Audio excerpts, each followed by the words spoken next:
Welcome to the afternoon session. Our first speaker in the afternoon will be Kristen Marshall from the CDC, Colorado Department of Health. And she will talk about tissue product tracing during a tissue-derived tuberculosis outbreak. Kristen? Thank you. My name is Kristen. I am a career epidemiology field officer with the CFO program at CDC, and I'm assigned in Colorado. I was the lead investigator during this outbreak investigation locally in Colorado. I'm going to start with a quick recap of the outbreak, which Sridhar gave a great overview earlier, so I'll just touch on this briefly.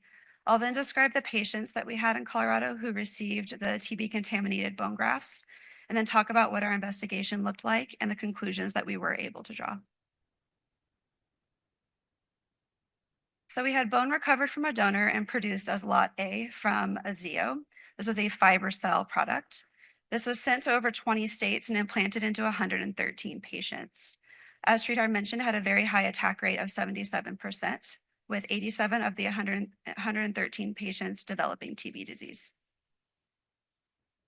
2 of these units were implanted into 2 patients at 1 acute care hospital in Colorado. Now, this is a large acute care facility. So this is in the Denver metro area, a very large inpatient hospital who does routine surgeries daily.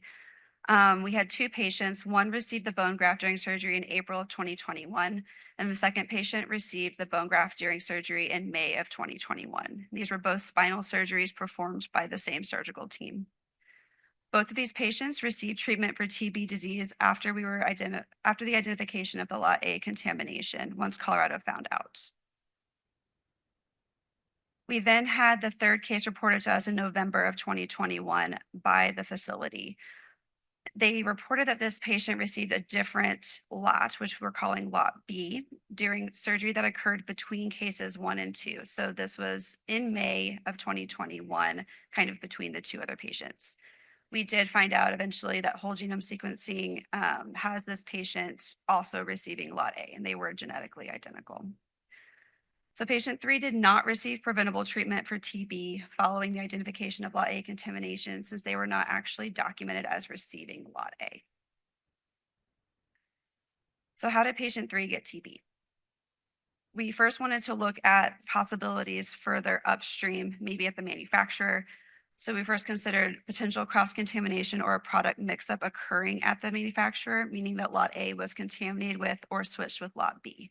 And this was ruled out during investigations at the manufacturer when we found that there was no overlap of these products at the manufacturer at all. Timing, the room they were processed in, the staff, everything was completely different. We then considered whether a second donor was infected with TB, and then Lot B may also be contaminated. This was also disproven with the genetically identical sequencing that actually linked patient 3 back to Lot A and not to Lot B, as well as sequestering units from Lot B, testing them. They were negative for TB. We had no other reported TB cases of patients who received bone products with Lot B. So this leads us to believe that something happened further downstream in Colorado locally. So either we had a product switch at our facility, meaning patient 3 actually received bone product from Lot A and patient 2 actually received bone product from Lot B, or we had local transmission of TB occurring in our facility, which would likely happen via contamination of surgical equipment used between the patients. So in our investigation, we started with just looking into patients 1 and 2 before we knew about patient 3. This was in support of CDC's larger investigation. This included our medical chart abstractions and then looking at healthcare personnel and patient exposures and offering testing and treatment if needed. So in our chart abstraction, we reviewed the patient's hospitalizations. We looked at other risk factors, their surgical notes, and their post-op notes. We then identified any healthcare personnel who had exposures to this patient and other patients who may have been within the proximity of our patient following their procedure.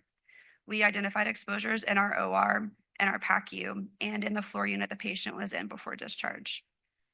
We offered testing to all exposed healthcare workers and treatment if they were positive, but thankfully none of them were positive. We then sent patient notifications to 4 patients who were potentially exposed in our PACU since there was a dressing change in the PACU before the patient moved to the floor.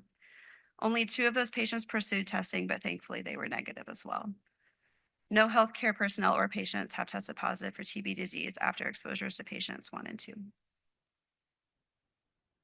So then this brings us to patient 3. We started with the same investigation. We did the medical chart abstraction, and we also looked at our healthcare worker and patient exposures. But then we also conducted a couple of site visits to look at the tissue tracking and to look at the sterile processing department to see if there were any major infection control gaps. So the same medical chart abstractions were conducted for patient 3, and then we also identified healthcare personnel exposures in the OR, the PACU, and the floor unit as well, which did include a drain change in that floor unit, exposing up to 25 healthcare workers.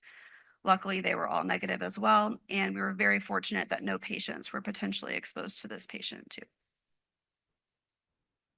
Our first site visit was in December of 2021. We conducted this site visit with a team of 6 people, and we wanted to look at the tissue tracking process in the hospital from the point which the products are actually received in a packaged shipping box all the way to the point where they're implanted into the patient. We then looked at the sterile processing department and did an IPC assessment. So this is the process that was reported to us, and while we didn't see the actual product coming in, we were able to follow a similar product through this process and confirm that at least this first part is what happens. So products are delivered to this healthcare facility in a styrofoam cooler packaged inside of just your typical brown shipping box. Once these are received, the facility in the receiving dock then scans the outside of this brown box, and this notifies personnel in the OR that they have a delivery, they need to come down and get it. So they'll come down and they take this box into an unboxing room in the receiving dock.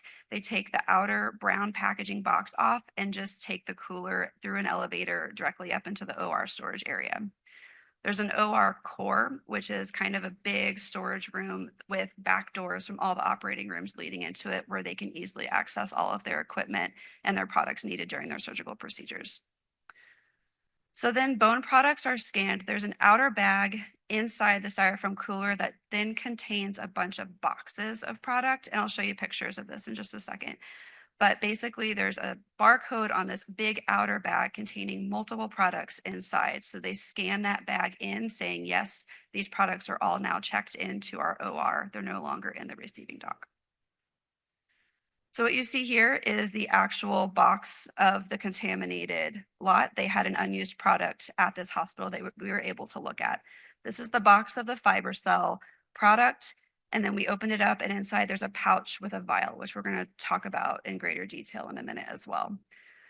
The hospital also uses an implant form, which has been talked about in other presentations today as well, where they document they link it to the patient chart. They document the nurse that checks in this product, who the surgeon is, the date it's implanted, etc. So then we asked what the process is when a surgeon requests the product and it moves from the storage area into the operating room and then is implanted into the patient. The surgeon during the procedure will request the bone product in the size that he or she requires during the procedure. A circulating nurse who is present in the operating room will then go and retrieve that product from the tissue freezer, if assuming it's a frozen product, or if it's shelf stable, from a shelf stable drawer in the OR core storage area. The surgeon will then verify that the circulating nurse retrieved the correct product that he or she wanted to use in the procedure. The circulating nurse will unbox the product and pass just the vial into the sterile field. Some of these products need to be mixed before they're implanted into the patient. And this usually is done by the hospital staff inside the sterile field. And what they might mix with these products include demineralized bone matrix, bone dust, sometimes sterile water. And these are all single-use packages of mixing products that are mixed at the bedside. The circulating nurse will then scan the barcode on the product bag, if present, and then complete the implant form and input data into the facility's tracking system. So this is how this facility is storing these boxes in their freezer. They have these large gallon Ziploc bags that have clearly been used quite a bit. And what they do is they write the amount and the manufacturer, or I guess the product name on the outside. So they're easy to identify and grab quickly during a procedure. You can see on the left, 10 cc's, on the right, 5 cc's. What you're seeing in the bag on the left is the back side of the implant form. So if we flip it over, you see there's the implant form there, and there's the box of the product inside as well.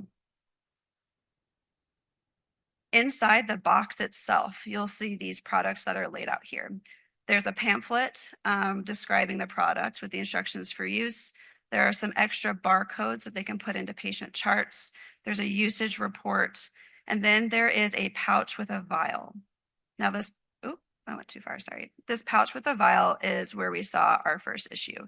There are no barcodes on the vial. There are no barcodes on the pouch. They cannot be scanned. The only barcode is back on the box, on the back side of the box.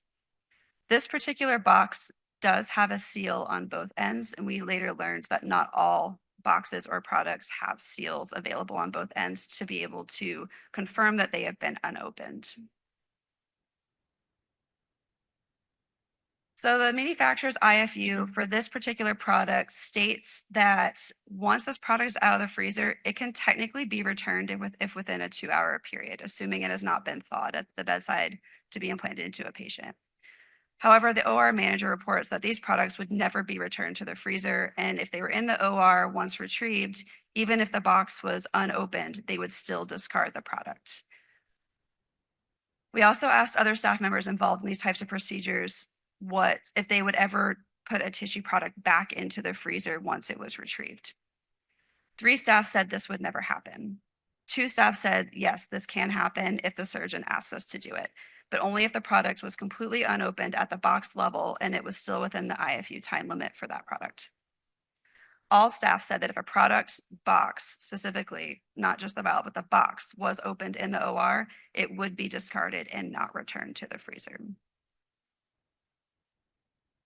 We then had a phone interview a couple of days later with an implant/product representative. So some of these procedures have vendors present, some don't. It is unclear when they are required to be there, but there is a vendor representative for this product who was present during the other 2 surgeries. He wasn't available that day, so we had this phone interview a couple days later. He stated that his role during the procedure is simply to thaw the retrieved product. He does not do the mixing. He then passes it to the hospital staff in the sterile field to do the mixing before giving it to the surgeon for implantation. As mentioned, this is usually mixed with bone matrix or bone dust. The surgeon determines what is mixed, the amount that is mixed, and all of these, as mentioned, are single use and stored in the sterile core near the freezer. He reported the same retrieval process that the other staff reported. The surgeon requests the unit during the procedure. The circulating nurse retrieves it. He did state that the rules and guidelines for retrieval are facility specific. He works at multiple facilities. They all have their own rules. He reported that all units that are requested get used in procedures. When asked if unused product may be returned to the freezer, he said he's never seen it happen, despite other staff mentioning that they have seen a surgeon go ahead and send products back as long as they were unopened. He mentioned that excess product is discarded in the sterile field. So this is actually contrary to what some of the other staff mentioned. Other staff mentioned that there would never be more than 1 box brought into a procedure at a time. He said that yes, multiple boxes may actually be brought into the OR, but only if smaller increments are needed. So for example, a surgeon may request 25 cc's of a product, and they may grab a 10 and a 15 to equal 25. He said, hypothetically, it is possible a label switch might happen, but it would be very, very hard. He then reported that the circulating nurse will unbox the product and hand the vial to the surgeons during the procedures, which is consistent with what other staff reported as well. We then went to the sterile processing department to see if there were any infection control gaps, and unfortunately, we did find infection control gaps. We found gaps in the following areas: instrument pre-cleaning, disassembly, soaking, brushing, rinsing, pretty much all the way through. So we did find that staff were unable to recall procedures and IFU details, and this facility had severe staffing issues. They were understaffed. They had a lot of travel staff coming in who were not trained in the same way that full-time hospital staff were trained. And then they were very behind on their reprocessing with instruments stacked along the side wall with bioburden on them, by the way. So overall, from this site visit, while the tissue receipt and storage process did seem straightforward, we did have inconsistent reports from staff about the retrieval and use procedures. At the time, it was unclear how these procedures translated to practice, which led us to our second site visit that I'll describe in a minute. The lack of a barcode on the inner pouch and the tissue product itself provides a major gap in tissue tracking. The infection control gaps in the SPD led to intervention by our state's health facilities team, which is one of our regulatory teams. And then we did recommend that hospital issue patient notifications for both TB and bloodborne pathogen testing for patients who used surgical instrument sets between TB patients 1 and 2. So there was only 2 different sets of instruments that are used for these very specific spinal procedures. One of these instruments, I believe, was actually developed by one of the surgeons himself, and it was a cannulated instrument. So we had concerns that maybe with this cannulated instrument that was not completely taken apart during reprocessing, most likely, that it is possible that local transmission could be occurring between surgeries. Fortunately, 2 of the 5 patients did pursue testing and they did not test positive for TB. And we have kept up with the other 3 patients who use these same surgical sets and they have not reported TB disease either. So we are very fortunate there. We conducted our second site visit in January. We had a bit of a gap between our 2 site visits because we were waiting for the same type of procedure to happen again. We wanted to see the same surgical team perform the same type of procedure that the other 3 patients had received.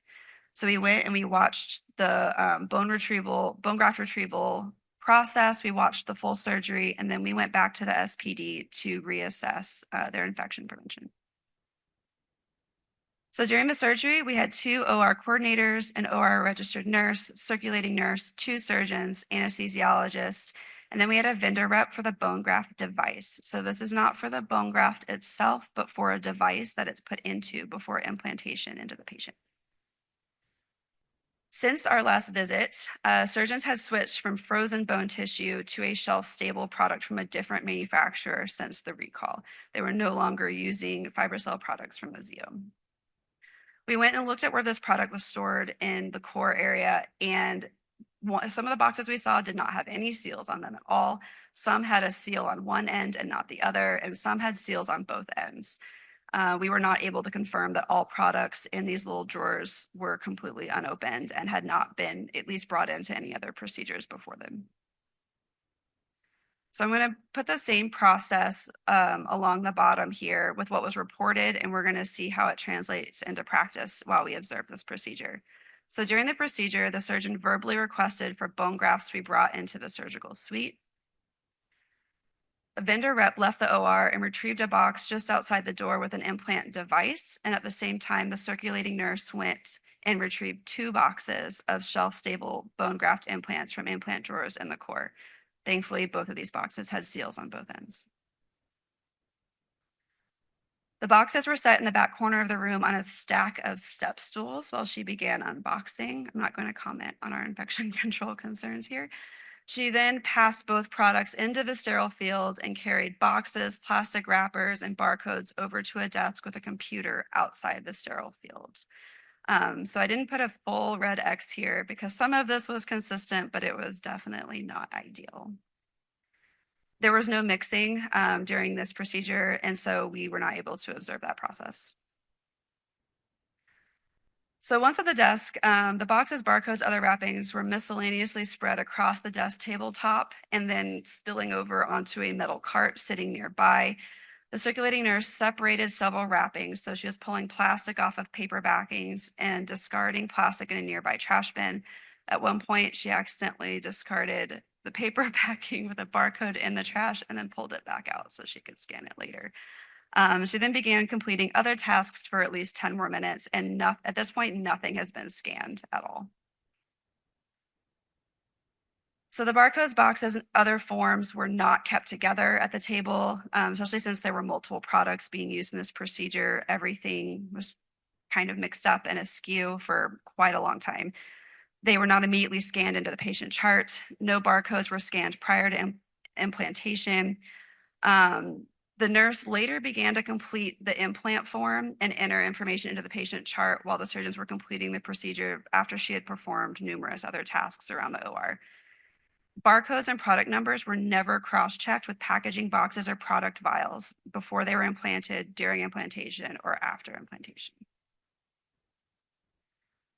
We asked the staff after the procedure about instances where a frozen implant, or I guess a shelf stable as well, might be brought into the OR but not used and returned back to the core storage area. Most staff reported this would not happen. Any product brought into the OR would be discarded if unused. Other staff reported this could happen if the surgeon made the call to return it to the freezer or to the drawer that it was in, but they all agreed that no one would return a product unless the surgeon specifically asked them to. We then went down to the sterile processing department to do an IPC reassessment. So the OR had actually halted surgery for multiple days after our last visit, kind of in between our visit and before health facilities showed up. And they did a full reprocess of all instruments. And so they did literally every instrument that they had with no surgeries happening at all until everything had fully passed inspection at every point through and there were no failed indicators or anything. The sterile processing department was working to secure more full-time staff. And then we only saw minor infection control gaps during our second site visit, nothing that we don't see everywhere. So no significant gaps. So overall, from this site visit, not all tissue products have seals on both ends of the box. This is a concern. Despite a facility protocol of not bringing multiple implant products into the OR and not returning unused products to the freezer or to a drawer if they're shelf stable, multiple staff stated that this can and has happened. CDPHE staff witnessed multiple products being brought into the OR. And then a lack of a product number cross-reference and delayed documentation of implantation were significant gaps witnessed in this facility's tissue tracking process.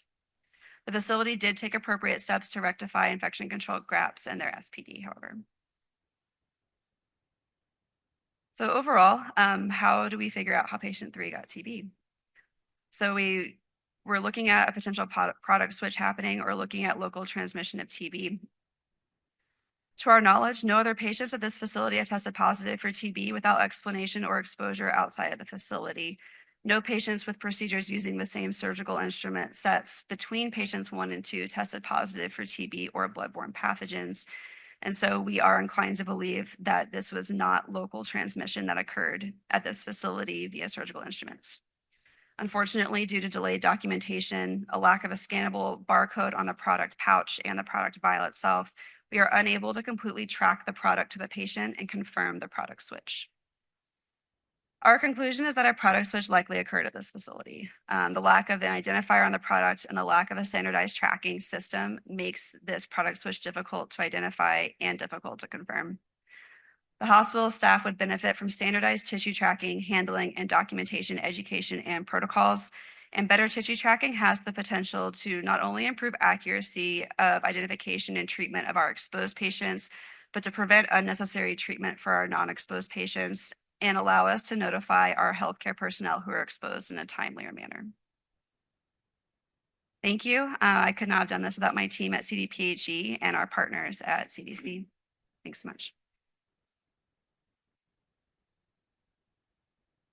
We have time for just one question, then we're going to move on. Cassandra? I just want to say, first of all, excellent. That was amazing what you did. It's very hard to track all of that and do everything. I just wanted to ask you about cost, because the cost of the frozen tissue versus the room temperature tissue and the drive to put things back and not put things back. I just wondered if you had at all looked at how much those different tissues cost, because that seems to be a motivator sometimes for people to put things back. And then I wondered, with the colder one, did you ask them about temperature checks? Do they know how long things were out of temp at, came to room temperature and then were put back in the freezer? Was there any attempt to try to figure that out? Sure.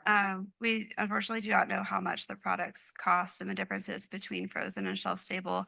I do imagine that cost could play a major role in whether they are returned, especially if it's the surgeon who makes the call. And then, I'm so sorry, remind me your second question. The temperature Temperature, yeah. control of the, This was not tracked at all at this facility. There is a spot on the implant form to say whether there was anything wrong with it or documented to be wrong, but of course, this was not something that was noted on the implant forms for these patients. Thank you. Thank you again. That was a very nice talk. I'd like to introduce the next speaker. We have Ann Etter, Dr. Ann Etter, who is Director of the Office of Blood Research and Review at CBER, FDA. And she is going to talk about U.S. regulations on blood traceability, look back, and adverse reaction reporting. Thank you. And thank you for the opportunity to talk to you today. Blood is administered differently in the ORs, thank goodness, than that last description of how the bone was used in the OR. But I'm going to be talking about U.S. regulations for blood traceability, look back, and adverse reaction reporting. I have no relevant financial relationships to disclose, and I should add that, like Scott did, I'm just going to talk about a few regulations related to traceability, look back, and adverse event reporting. But first, I'm going to describe very briefly what our office does. So we're the Office of Blood Research and Review. A different office in our center, as Scott has said, the Office of Therapeutic Products regulates tissues and gene therapy and cellular therapies. So this talk is different, but I think it's to give you a benchmark or a comparison with the blood regulations compared to the tissue regulations. And there are some interesting differences in both directions, I should say. So I'm going to describe the current regulations in CFR Title 21, which covers FDA, and the requirements governing blood component traceability from collection to transfusion, look back and recipient notification after a donor test reacted for evidence of HIV or hepatitis C virus, adverse reaction reporting, investigation, and inspections. And then instead of just talking about the regulations, I thought I would try to give some examples of how FDA has used the information to demonstrate improvement in blood safety in recent years. So the Office of Blood Regulation and Research, or OBRR, is responsible for the regulatory review of various applications, blood license applications or BLAs for blood and blood components, new drug applications for drugs, which are the anticoagulants in the blood bags, pre-market approvals or PMAs for devices and 510Ks for the devices related, or BLAs. So BLAs, PMAs, or 510Ks for the devices related to biologics. And these include the screening and confirmatory tests that are used on the blood supply, blood bags, and the pathogen reduction devices. Our office also conducts mission-related research, and we develop policy and guidance, which you can see on our guidance agenda, which Scott also referred to. So the Code of Federal Regulations, or CFR, Title 21, this is you can get it as a hard copy, and it's available online as the eCFR. And I'll include the link there. But I'm going to be talking about Title 21, which is generally broken down into these sections. I'm going to be focusing on biologics, of course, which includes blood and blood components. And the regulations that I'm going to summarize or highlight today are in Part 606, the good manufacturing practices, and 610 under testing. So identification and traceability. These regulations are found in 21 CFR 606-100, and blood establishments must have standard operating procedures that comply with regulations. So blood establishments must maintain and follow SOPs for all steps in the collection, processing, compatibility testing, storage, and distribution of blood and blood components, including, and then there's a list of 22 items. I've highlighted 2 of them, including a method of accurately relating the products to the donor and procedures for relating a unit of blood or blood component from the donor to its final disposition. FDA's regulations for look back are mirrored in or developed at various times but in conjunction with CMS's regulations, the Center for CMS's regulations. So FDA's regulations describe the blood establishment and transfusion services responsibilities, and CMS regulations describe the hospital's responsibility, participating hospital's responsibility. I'm not going to comment, of course, on CMS regulations. That will be covered later. I'm going to focus, of course, just on FDA's regulations, but I just wanted to point out that these go together, and they were developed over time and in conjunction with each other. Okay, so look back. So FDA look back is required when a donor is reactive for hepatitis C virus or HIV. Look back is a term that's used loosely in a lot of ways, but from a regulatory definition, look back is required when a donor is reactive, either in a screening test or when a blood establishment has learns that a donor tested reactive for HIV or hepatitis C or has other reliable information that the donor is infected. And the blood center must act on components collected in these timeframes. 12 months and less between the donor's most recent non-reactive screening tests, or 12 months and less before the donor's reactive direct viral detection test, meaning, for example, the nucleic acid test or NAT, and a non-reactive antibody screening test, whichever is a lesser period. So these periods developed over time, and 12 months was used because the first tests were tests for antibodies to infection, which took, the first generation of HIV and hepatitis C tests were less sensitive than the tests that are currently used. With each generation, the tests got more sensitive. The first tests were not very sensitive, and a donor could be infected with the viruses, but the tests would not detect antibodies for, on average, 6 months, and it could go out to 12 months. So that's where the 12 months come from. Arguably, we don't need a 12-month period anymore when the window period for nucleic acid testing is 9 days. So our nucleic acid test today can detect infection 9 days after the donor is infected. So that's just illustrated in this diagram, which shows the concentration in blood of either the nucleic acid, which you can see has a period where it's undetectable. This is the red box or window period, and then it becomes detectable.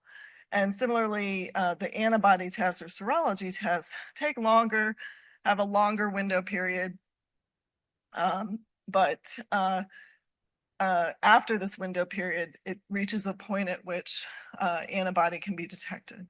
So look back is intended to look back on that period where a donor might have given a donation during this interval when they were in this window period. And even though their test was negative, they still could, and some did, transmit the infection to a recipient. And again, as the tests have become more sensitive, the yield of look back has really decreased. I mean, you can imagine, sure, if there was a donor in a window period here and your NAT was negative and your antibody was negative, and then they come back the next week and donate, sure, if it was within a week, you might have had a window period donation. But, if you're looking back at prior negative donations, it's much less likely that the NAT would not have been positive. So the yield of NAT has decreased over time. The yield of look back, excuse me, but okay, sorry, I got ahead of myself. So the regulation requires blood centers to take action when they have when a donor has a reactive HIV or hepatitis C screening test or other reliable information that the donor could be infected. They must immediately quarantine all previously collected in-date blood and blood components. They have to notify consignees if they've distributed products that could still be in their inventory and prevent them from being transfused while further testing is being performed. And they have to perform further testing to determine if the screening test can be confirmed as positive and the donor infected or was a false positive. And all of these have timelines, which I won't go into. So after further testing, the blood center, so look back is based on whether the further testing, if the further testing is negative, that's the end. You can release the prior donations if there were any in dates. The donation with a reactive screening test cannot be used for transfusion, even when it's shown to be a false positive. So that's discarded. If further testing is positive and the donor is shown to confirm for HIV or hepatitis C, that's when the regulations require notifying recipients. And this is done through, this is really sensitive, I'm really sorry. Okay. So I've just put side by side here FDA's regulations and CMS's regulations in Title 42. So blood establishments must notify their consignees, and those are just the receivers of the blood components, when further testing for HIV is positive, or when the screening test is reactive, and if there are circumstances where further testing could not be performed. For example, if the commercial test is no longer on the market, which is not currently the case. The requirement is to notify transfusion recipients of the previous collections of blood and blood components that are at increased risk of transmitting HIV or hepatitis C, or to notify the recipient's physician of record of the need for recipient HIV or HCV testing and counseling. And as I said, this regulation is mirrored in the requirements that hospitals have to demonstrate that if a hospital has their own blood bank or is notified by their supplier that the further testing was positive, the hospital must discard the donation, notify the recipient, and keep records. I wanted to just point out that there's one difference in the FDA regulations comparing the HIV look-back regulations and the hepatitis C look-back regulations. And that's with respect to if the recipient is deceased. So when the HIV regulations were being developed, it was felt that it was important to notify a relative or a legal representative if the donor was deceased, because there could have been, for example, if it was a spouse, there could have been sexual transmission before the patient died. That's much less likely to happen now. As I said, it's much less likely that look back identifies and actually a window period unit. But also, if you think about who gets transfusions in the hospitals, if they get a transfusion and then die within a few days, there really isn't any risk, but the regulation is what it is. And you still have to tell the recipient's physician of record, a legal representative, or relative if the recipient is a minor, deceased, or competent, but state law permits notifying a legal representative. This requirement is not in the hepatitis C regulation regarding deceased recipients. So I wanted to just point out that I was in a lecture one day and I heard somebody say, well, you know, the calculated risks were based on mathematical models of window period. And I think you've probably all heard that the risk today of getting an HIV infection from a blood transfusion is less than 1 in 2 million. And if there are 14 million transfusions in a year, does that mean that, does that mean that there are 14 to 28 transmissions of HIV? And that is not the case. But somebody said that in a room. And I just wanted to point out that the risk is much orders of magnitude lower, at least based on reported cases of HIV transmission through transfusion. This graph shows the number of patients who were infected with HIV from a blood transfusion from 1985 to, this goes through 2008, but basically there haven't been, that I'm aware, any additional cases. So you can see that, as tests were being introduced, as the tests became more sensitive, fewer patients were infected, or fewer recipients were identified through look-back as having been infected from window period donations. And then in 2000, nucleic acid testing is introduced, and it really drops off. Since the introduction of NAT testing, there have been 5 window period donors reported, 8 recipients receiving units from these donors, 6 of whom tested HIV positive since 2000. So, this risk or the number of cases might be an underestimate if they're not being recognized, but it's far lower than the estimates from the mathematical models of 1 in 2 million. Okay. And it's not because we're not looking. This is a study out of the American Red Cross from 2003 to 2010, when Red Cross was providing about 40% of the US blood supply. If you compared look back to what's sometimes called trace back. So look back is when you identify the donor first and you look back on the recipients.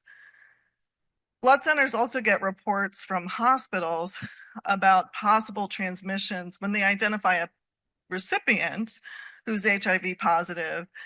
They don't report any risk factors for HIV or hepatitis C, and they think it's from the blood. So then blood centers do an investigation.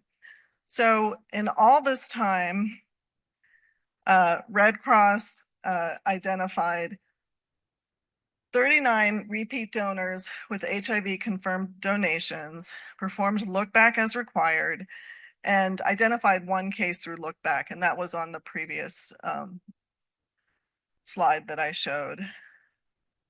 Recipient investigation, even after investigating 134 patients who were thought by their clinicians to have acquired HIV through transfusion, only 1 case was identified. And it was an interesting case because it actually was identified previously through look back. This was an infant, well, he was an adult, he was a 29-year-old who had been transfused as an infant in 1987.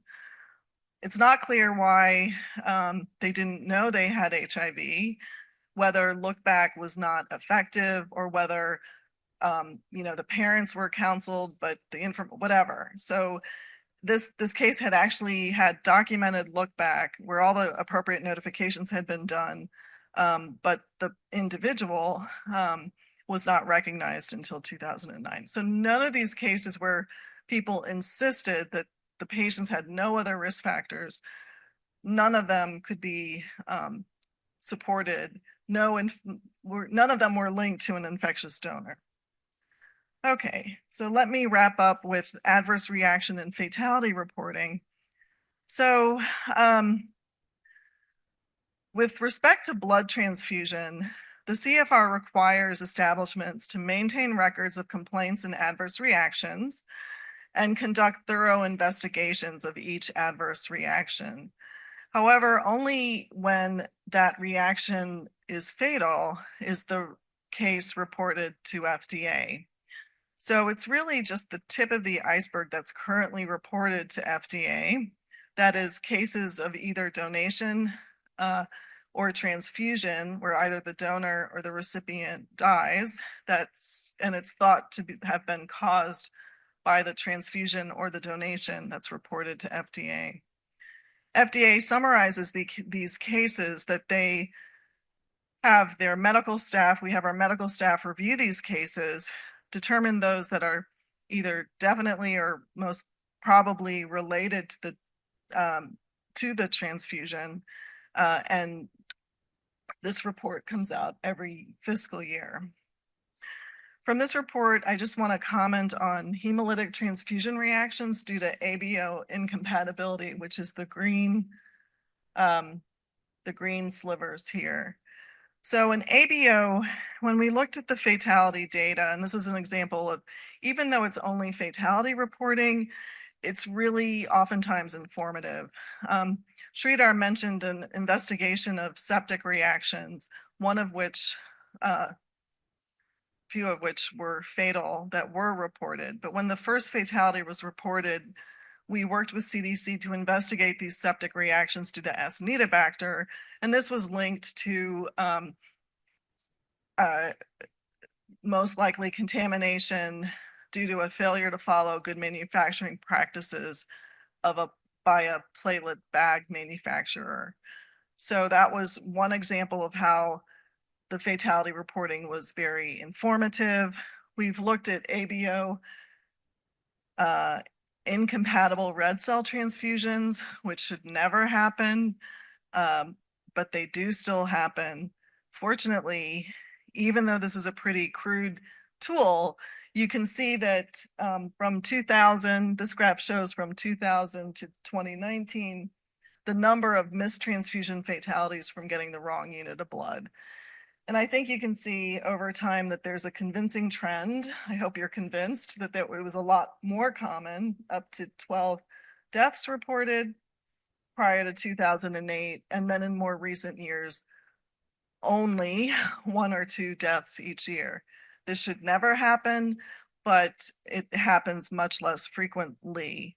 And this is really due to probably many things. You know, the requirement for a check type, determining a patient's blood type twice, requiring 2 samples to confirm a patient's blood type, the identification process at the bedside using barcodes and so forth. So it's encouraging to see this improvement, although you'd really like to see it go to 0. Biologic product deviation reports, Scott mentioned this as well. This is when deviations are discovered that must be reported because certain events associated with the manufacturing during testing, processing, packing, labeling, or storage, or holding or distribution weren't followed, which may affect the safety, purity, or potency of a distributed product. Establishments must evaluate and investigate these, and failures, if there are any unsuitable units that were distributed, the establishment must gain control and take corrective actions to prevent recurrence. One way we've used the BPR data is to look at transfusion-transmitted babesiosis. The US does not have a national blood supply. It's quite fragmented. About 4 large suppliers provide a little more than half of the nation's blood supply, and the rest is provided by a large number of other licensed providers and a small proportion by small hospital collectors. So it was difficult to get an understanding of how many transfusion-transmitted Babesia cases there were. Babesia is a parasite that's endemic in the Northeast and Midwest, but we looked at deviations that were reported where they identified cases of transfusion-transmitted babesiosis that was implicated a donor. or where the donor was not ruled out as the cause. And we did this because in 2019, FDA issued the final guidance, which required nucleic acid testing for Babesia in risk states. And again, those states include the upper Northeast, Minnesota, and Wisconsin. If testing is not performed, another option is to use pathogen reduction in lieu of testing, but that doesn't help when Babesia occurs within the red cell, and there isn't a pathogen reduction for red cells. So pathogen reduction can't address the risk from red cell transfusion, but the states in which Babesia is not endemic, they don't have to test, but they have to ask prospective donors about a history of Babesia. So we looked at the number of transfusion-transmitted Babesia cases reported through deviation reporting, and this is what we saw. So upwards of 20 cases a year, about 15 to 20 cases a year had been reported before the guidance from 2013 to about 2017. The investigational test was used in a small number of endemic states, and we think that's why we see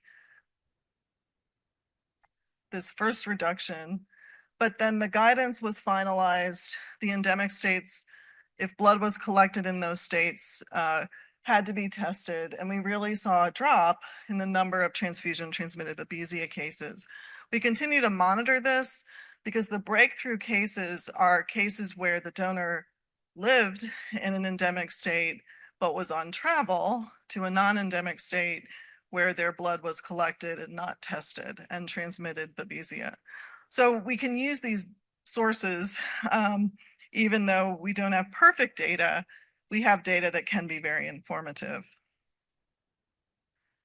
So the nationwide data from BPD reporting supports the effectiveness of our recommendations for NAT testing in Babesia high-risk states. And as I said, we continue to monitor to see what the breakthrough cases result from and to assess whether changes might be needed to our guidance.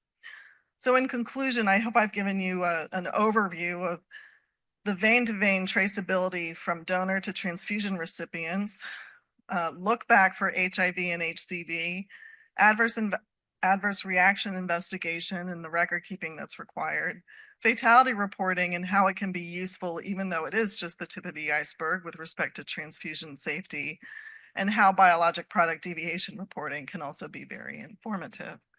So I'd be happy to take any questions. Thanks.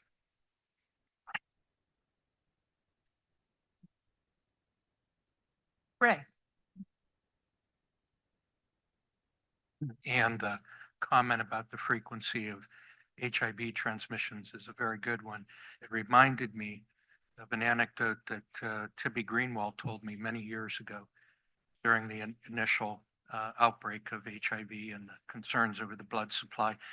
And he had a patient that he was talking to, and that patient, he said to the patient, well, the risk of transmission is less than being struck by lightning. And he said, there was a little bit of a pause, and the patient came back and said, but doctor, I don't want to be struck by lightning. Right, exactly. I asked Tippy what he did about that, and he said, I stopped telling people that. Right. I wonder if the drivers, obviously, the expectations, sometimes they're too high because perfection is impossible to attain. But that desire to push the limits lower and lower and lower led to many of the improvements that you described here. I have a perception that that doesn't seem for some reason to exist yet with in the tissue world. As was said earlier, there may not be an understanding of what the risks are of the people who are receiving, on the part of the people who are receiving those products, perhaps because there is no informed consent. Right. Right. I think that's, yeah, I was thinking along the same lines. Informed consent is very different. And if that tissue mix up, you're not going to kill somebody. But if you mix a and an O unit in the OR, you could kill somebody. So, and I think people, I mean, that's, I think universally known that you can't transfuse an A red cell to an O recipient. Yeah, I mean, the earlier talks have given a lot of food for thought of how it differs with blood, and it's very different. Yeah. Yeah. The other thing that's different, I mean, we don't have anything like one donor going to 100 people. I mean, maybe plasma, but we really don't have anything like one blood component going, but we do have components being split into many aliquots and given to children. So the most important message for safety is if you get a report of a septic transfusion reaction, or you expect that a donation might be contaminated, the transfusion service really needs to take immediate action to gain control of whatever aliquots are out there, whatever co-component was collected from the same donation. I mean, in terms of safety, it's really the immediate action to remember and trace those other pieces of a donation that might be bacterially contaminated or whatever. That's much more likely than HIV or hepatitis C. Rita, then Cassandra.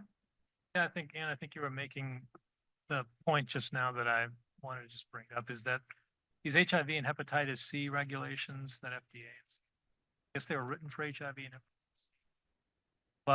But they're, I mean, essentially they allow us to track a blood product regardless of what the disease is reported.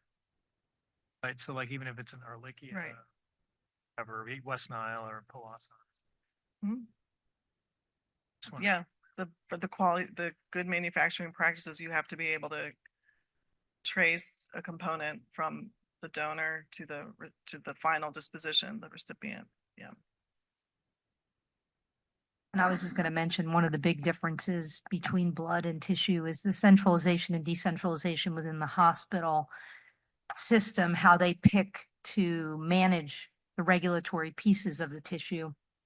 Many places do not centrally bring in tissue. It's done in different parts of the hospital, and different people manage that. And I think, Mike Strong, if we remember when he was ABB president, one of his big things was to try to centralize things in the blood bank. And that didn't really, it took a little bit in some hospitals, but not a lot of hospitals still have it sitting in the blood bank. And that goes to how we bring inventory in, how we examine that inventory, and how we centrally manage when there's a problem, an adverse event, who's going to take care of that. And so I find that to be a very big difference. The other big difference is how many tissue manufacturers there are, as opposed to the way blood is as well. And so that creates another amplified effect of not being able to manage things as centrally. And adds to the chaos, unfortunately, of things. But I do think that you can kill patients that are immunocompromised with tissue. And even though we don't look at, and I mean immediately, I think people are, it's delayed, it's whatever, but I do think that, we have little babies that get heart valves, and we have fungal infections, we had aspergillus we've seen, there have been other things, and they can cause that fatality to happen very quickly. And so we should never think that, even though it's not a virus, bacteria, we should be thinking all the time that whatever we're going to place into somebody, whether it be blood or tissue, could have that same ABO incompatible effect. Right. So I think, I realize I'm preaching to the choir, but I just think, I was trying to make the point that universally, I think people understand about incompatible transfusions. We all know that you can do harm with tissues. We heard this morning the really tragic cases, but I don't think that's widely appreciated. So I don't think people appreciate that. Yeah, even though it, it continues to happen. It shouldn't happen, but it continues to happen. So it's up to us to figure it out. And when I was looking at the blood regs a long time ago, I remember a requirement, and I hope I'm correct in remembering, for a machine readable code. Is that right? So FDA does not, yes, it was an effort. I don't remember, maybe in 2005, maybe there was there was going to be a requirement to use barcodes. That is not a requirement. Oh, it's not. It is not a requirement. We So I don't was even wondering- require, I mean, I didn't get into our labeling requirements. But virtually everyone uses ISBT 120, but FDA does not require ISBT 128. It doesn't require a label that's machine readable. I was wondering how that got started then, I guess, because the end users would have to read it, be able to have the capability to read a code then. Right. I just think the improvements in hospital information systems, I could be wrong, but Thank you. Any other questions? If not, then we have a 10-minute break. I think everyone needs a little coffee. See you back here at 5 after. We are now going to, our next speaker is Stephanie Pouch, Dr. Stephanie Pouch, who is Chair of the Disease Transmission Advisory Committee, the DTAC, or Organ Procurement and Transplantation Network. She is going to talk today on solid organ transplant lookback, traceability, and transmitted infections, malignancy reporting requirements and practices. Thank you. All right, well, thanks so very much for the opportunity to be here and to talk a little bit about solid organ transplant reporting requirements, traceability, and what the Organ Procurement and Transplantation Network's Disease Transmission Advisory Committee does to try to improve patient safety.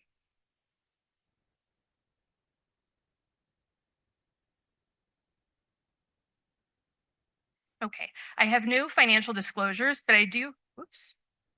Sorry about that. I do need to acknowledge that the work I'm going to be presenting today was supported wholly or in part by the HRSA contract shown here.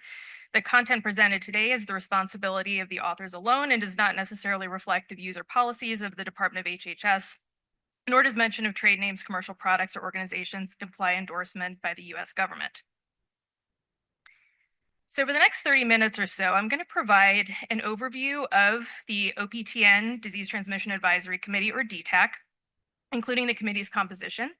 I'm going to review potential donor disease transmission event reporting requirements and how the committee adjudicates those events. I'll provide a high-level overview of some of our aggregate data, and then talk a little bit about how we use the aggregate data that are developed to inform policy and guidance for the transplant community. In brief, the OPTN convened the Disease Transmission Advisory Group, or DTAG, in conjunction with CDC in 2005.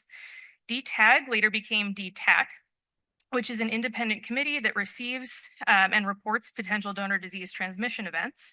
It does function as the United States Organ Biovigilance System, and in that regard helps us to better understand transmission events, but I think really importantly, also allows us to identify communication gaps that may lead to those transmission events, as well as to develop mitigation strategies through evaluation, education, and policy. Now, the charge of DTAC is several-fold.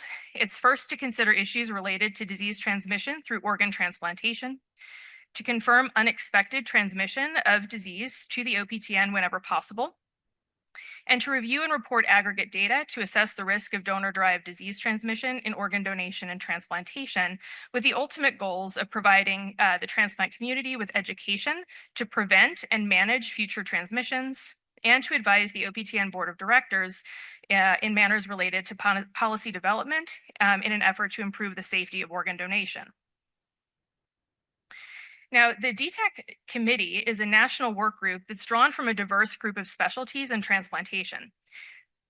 Over 50% of our committee members are infectious disease providers with expertise in transplant infectious disease, but I also need to mention that there is representation of both pediatric and adult infectious disease specialists.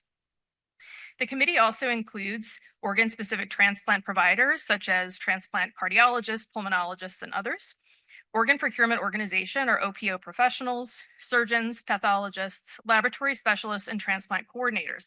And I just want to highlight that I think this is an incredible strength of the committee, as it allows us to approach whatever issue we're discussing at a given time with the appreciation of multiple points of view.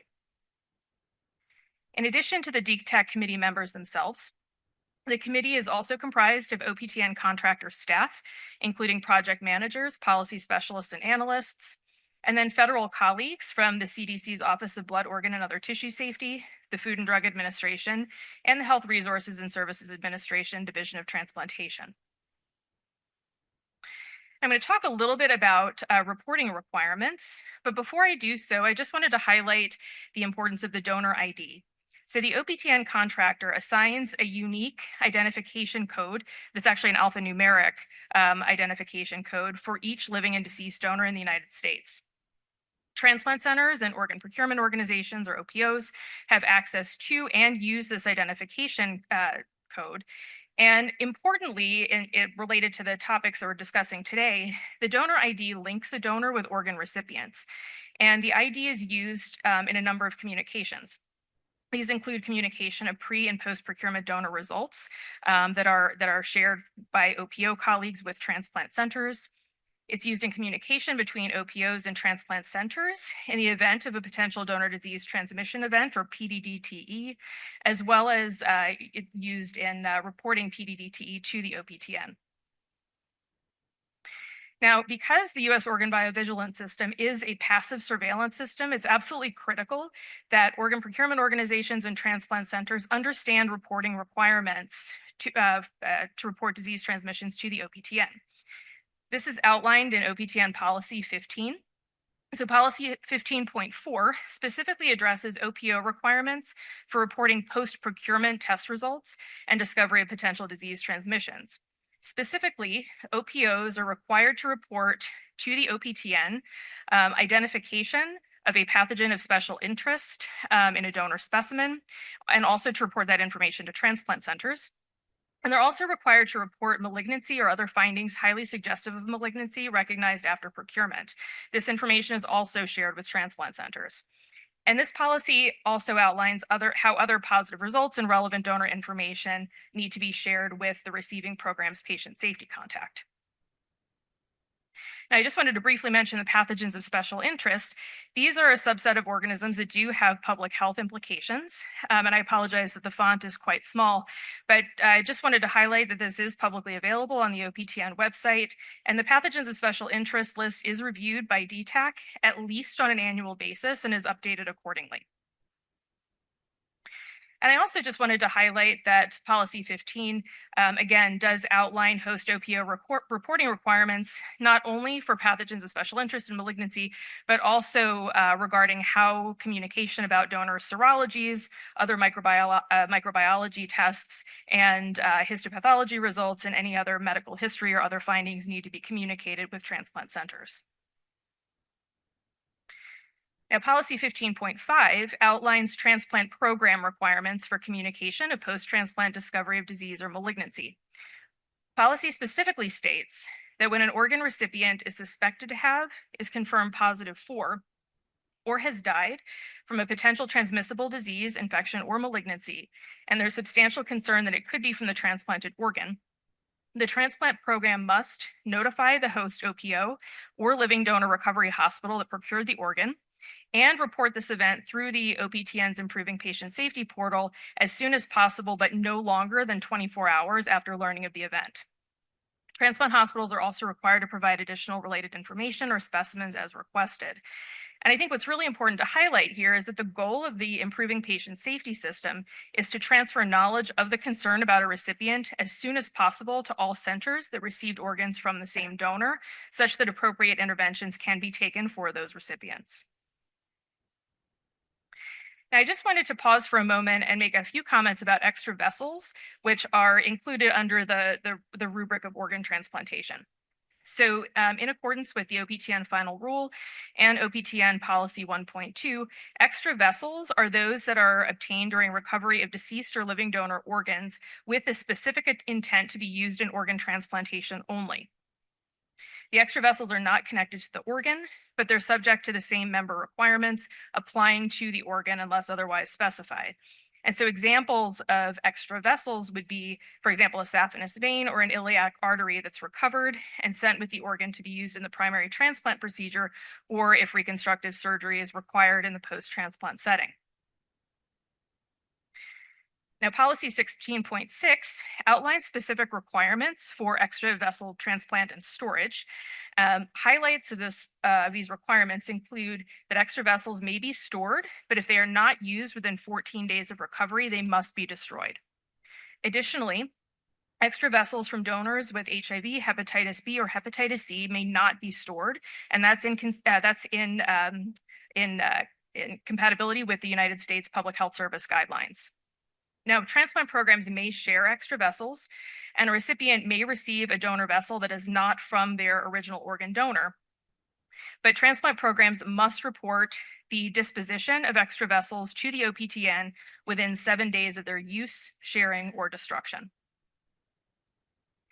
Now, with respect to disease risk and prevention, as Sridhar had mentioned earlier this morning, in 2004, there was a case of rabies transmission to an organ recipient via extra vessels. And this was one sentinel event that in part led to the development of the DTAG originally in 2005. Additionally, an extra vessel hepatitis C transmission in 2009 led the OPTN to ban storage of extra vessels from donors with hepatitis B and hepatitis C. Now, I think it's important to highlight that most extra vessels recovered are in fact not used, but they're destroyed. And when used, they're typically transplanted in the primary recipient. So a recipient would receive a donor organ and an extra vessel from that same donor. But OPTN tracks extra vessels the same as organs as it relates to all potential donor-derived disease reports that are evaluated by DTAC. Now, once a PDDT report is submitted to the Improving Patient Safety portal, our patient safety team processes potential transmission reports as they come in. They prepare case emails and case summary documents and update our case database. They also facilitate DTAC case review, as well as communications back and forth between the committee, OPOs, and transplant centers. And this typically involves communications to obtain additional information that may be of assistance for the adjudication process. The staff will also collect initial and 45-day follow-up on all recipients. They again prepare case summaries, post those on our SharePoint site, and then DTAC goes on to review and make adjudications for each PDDTE event. Now, what I've shown here is the DTAC classification system, and I do want to highlight that since 2012, DTAC has been adjudicating each recipient of every organ donor for each PDDTE. And so for a given case, every recipient is adjudicated as having proven, probable, possible, or unlikely transmission, excluded, meaning that there was no evidence of transmission, or as intervention without documented transmission, or IWDT. IWDT specifically refers to instances in which, in response to a donor finding, a typically recipient center intervenes in some manner that prevents disease transmission. So an example of this might be treating a kidney transplant recipient with targeted antibiotics if the transplant center learns that the donor was in fact bacteremic at the time of organ recovery and no disease transmission occurs. Now, in 2017, DTAC added a severity index to certain adjudications because we felt it was important to understand the impact of these transmissions as well. So in situations where a case is adjudicated as proven, probable, or possible, committee members also, indicate whether death occurred as a result of that transmission, whether the transmission was severe, meaning that there was significant morbidity associated with the transmission, non-severe, so transmission occurred but not associated with significant morbidity. In rare cases, identifying whether the severity was non-evaluable and whether there's potential for late morbidity.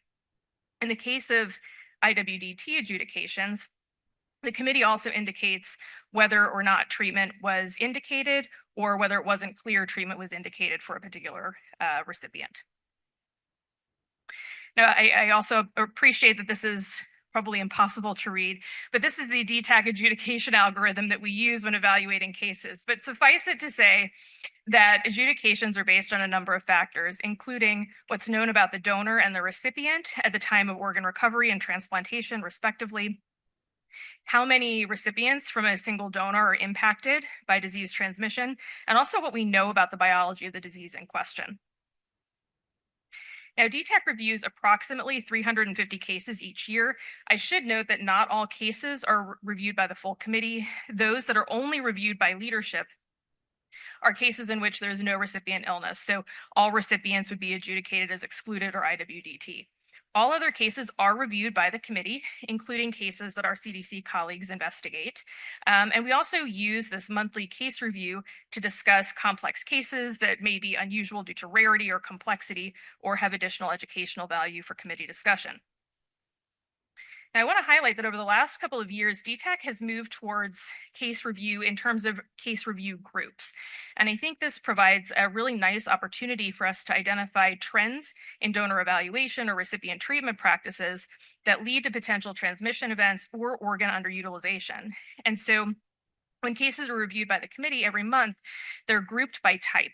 So cases are bloodborne viral, so these are typically your viral hepatitis cases, bacterial, fungal, endemic diseases, and then pathology cases, which are typically our malignancy cases. Each case is reviewed by 2 reviewers as well as a lead reviewer, and the lead, who's assigned to oversee all cases in that case grouping, provides a summary of pathogens involved during our meeting, as well as discusses adjudications, lessons learned, and areas for further study that have come up during review of the individual cases. Now, all of this is used in part to help us develop aggregate data to inform future decisions regarding policy and education for the community. And so I just wanted to briefly provide some very high-level overviews of our aggregate data. So I first want to just share briefly 10 years of donor-derived disease, which was a DTAC report led by Dan Call and published in AJT in 2021. This was an overview of all cases reviewed by DTAC from 2008 through 2017. During that time period, there were 2,185 reports, 15% of which were adjudicated as proven or probable transmission events. But unexpected transmission was rare and occurred in 0.18% of all transplant recipients during that time. Not surprisingly, the majority of transmission events were due to infection, though malignancy comprised just shy of 30% of transmissions, and then a smaller percentage of transmissions were other non-infectious, non-malignant diseases. Now, taking a little bit of a closer look at infectious disease transmissions, during that 10-year period, there were 244 donors who transmitted infection. Viral and bacterial infections each accounted for just under a third of transmissions, followed by fungal transmissions at 22%, parasitic transmissions at 13%, and mycobacterial transmissions at 4%. Now, when we're developing our aggregate data, I'm just going to highlight a few of the things that we really look at. And in the next few slides, I will specifically just be showing data from 2012 through 2017, because again, 2012 was the year that we began to adjudicate down to the level of each recipient for each case. So what's shown on this slide are the infectious disease reports for the 4 most common types of infectious disease transmission during that time period. Things that we look at include the total number of PDD-TE reports per infection type, the total number of proven or probable donors for each infection type, the total number of recipients from those proven and probable donors, and then the number of recipients who develop disease transmission from those donors stratified by organ type. We also evaluate the percentage of recipients who develop disease transmission from proven or probable donors. And I'll just say during this time period from 2012 through 2017, 44% of exposed recipients developed infectious disease transmission, although infectious disease transmission rates certainly vary by infection type. And finally, we look at transmission-associated mortality, which, as you can see, hopefully see here, ranges quite a bit from about 7% for viral transmissions to as high as 34% for parasitic disease transmissions. With respect to malignancies, there were 409 PDD-TEs from 2012 through 2017. Most commonly, the committee saw reports, at least, of liver, lung, and renal cancers, but there were just 36 donors with proven or probable malignancy transmission who donated organs to 82 recipients. Overall, 57% of recipients from those donors did develop malignancy, and the transmission-associated mortality rate was 38%. And finally, I'm just going to say a few words about the non-infectious, non-malignant transmissions. During the time period shown here, there were 58 total PDD-TE reports, 16 proven and probable donors who donated organs to 42 recipients. What's interesting is the most common proven or probable transmission in this category was allergy transmissions occurring from 5 donors. And in keeping with prior literature, liver transplant recipients and also lung transplant recipients were most commonly affected with an attack rate of 38%. And so I just also want to share our 2022 data as we're still working to complete our 2023 data. So in 2022, just over 19,500 donors donated organs to over 41,000 recipients. In total, 590 PDD-TE cases were reported, 352, or about 62% of which were in fact reviewed by DTAC. In total, there were 124 recipients with proven or probable transmission, accounting for 0.3 recipients of transplants during that year. And what you'll see here is that there were 352 unique PDD-TE events reported for 347 donors. So there were 5 donors who had more than one disease process evaluated. 96 of those 347 donors, about 28% of donors, were identified as having proven or probable disease transmission to 124 out of 305, or about 41% of exposed recipients. Parasitic infections were interestingly the most common reported infection type, but 85 out of 90 of these reports were due to strongyloides, but there were only 2 cases of proven or probable strongyloides transmission due to intervention in the recipients of other donors in this scenario. Viral transmissions were the most commonly transmitted infection type, impacting 49 recipients from 38 donors. You can see here that there were no cases of proven or probable SARS-CoV-2 transmission. But what's interesting here is that 30 of the 90 cases of viral PDD-TE were related to hepatitis B and hepatitis C, including 21 cases of hepatitis B and 9 cases of hepatitis C transmission. And what's also notable here is that in keeping with previous annual reports, lung transplant recipients appear to be disproportionately impacted by transmission of malignancies as well as bacterial and fungal infections. And in 2022, attributable mortality due to proven or probable transmissions was 8%, and half of the individuals who died as a result of disease transmission died due to malignancy. And so with respect to our 2022 data, we saw that proven and probable transmissions continue to be uncommon and occurred from 0.49% of donors and impacted 0.3% of all recipients. But again, I think this is really important it's important to highlight that this is a conservative estimate due to passive reporting and empiric interventions. We did note, in keeping with previous reports, that just over 1 in 4 PDD-TE cases resulted in unanticipated transmission. And attributable mortality from malignancy was higher than in 2021, but I think it's really important for us to be looking at our data longitudinally to evaluate trends in mortality. And again, lung transplant recipients were disproportionately impacted. So how do we use all of this data to help develop policy and guidance documents for the community? I'm just going to provide a few examples of some of the work that DTAC has done, but I do want to highlight that since its inception in 2005, DTAC has been incredibly engaged in educating the transplant community and developing interventions to improve the safety of transplantation in response to outbreaks, epidemics, and pandemics. And this is again done through education and policy. So I first wanted to mention the United States Public Health Service, or PHS, guidelines. These were initially published in 1994, and at that time specifically addressed mitigating the risk of HIV through solid organ transplantation. They've been updated on several occasions since, and subsequent to 1994 were updated in 2013. At that time, the guidelines focused not only on HIV, but mitigation of the risk of hepatitis B and hepatitis C transmission, included guidelines related to donor and recipient testing, and changed terminology from high risk to increased risk donors who did have risk factors for acute acquisition of HIV, hepatitis B, and hepatitis C. Now, as the guidelines have been updated over time, DTAC has had the opportunity to continue to collaborate with our colleagues at CDC, and we've provided aggregate transmission data related to HIV, hepatitis B, and hepatitis C, as shown here.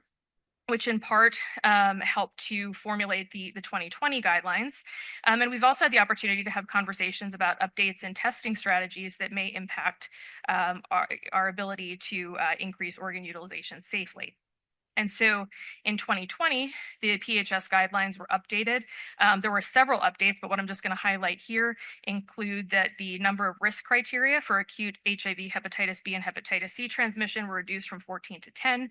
The window period to consider risk criteria in a donor was decreased from 12 months to 30 days prior to organ recovery.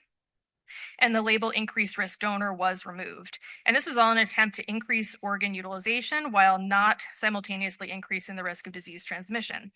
And DTAC has also been very engaged with the OPTN to ensure that OPTN policies align with the US Public Health Service guidelines when they are updated.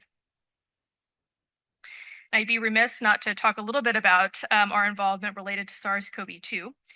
So on April 26, 2021, the OPTN Executive Committee approved emergency policy upon recommendation of DTAC. That policy required OPOs to test all potential lung donors for SARS-CoV-2 by nucleic acid testing in a lower respiratory tract sample, and to have those test results available prior to lung transplantation.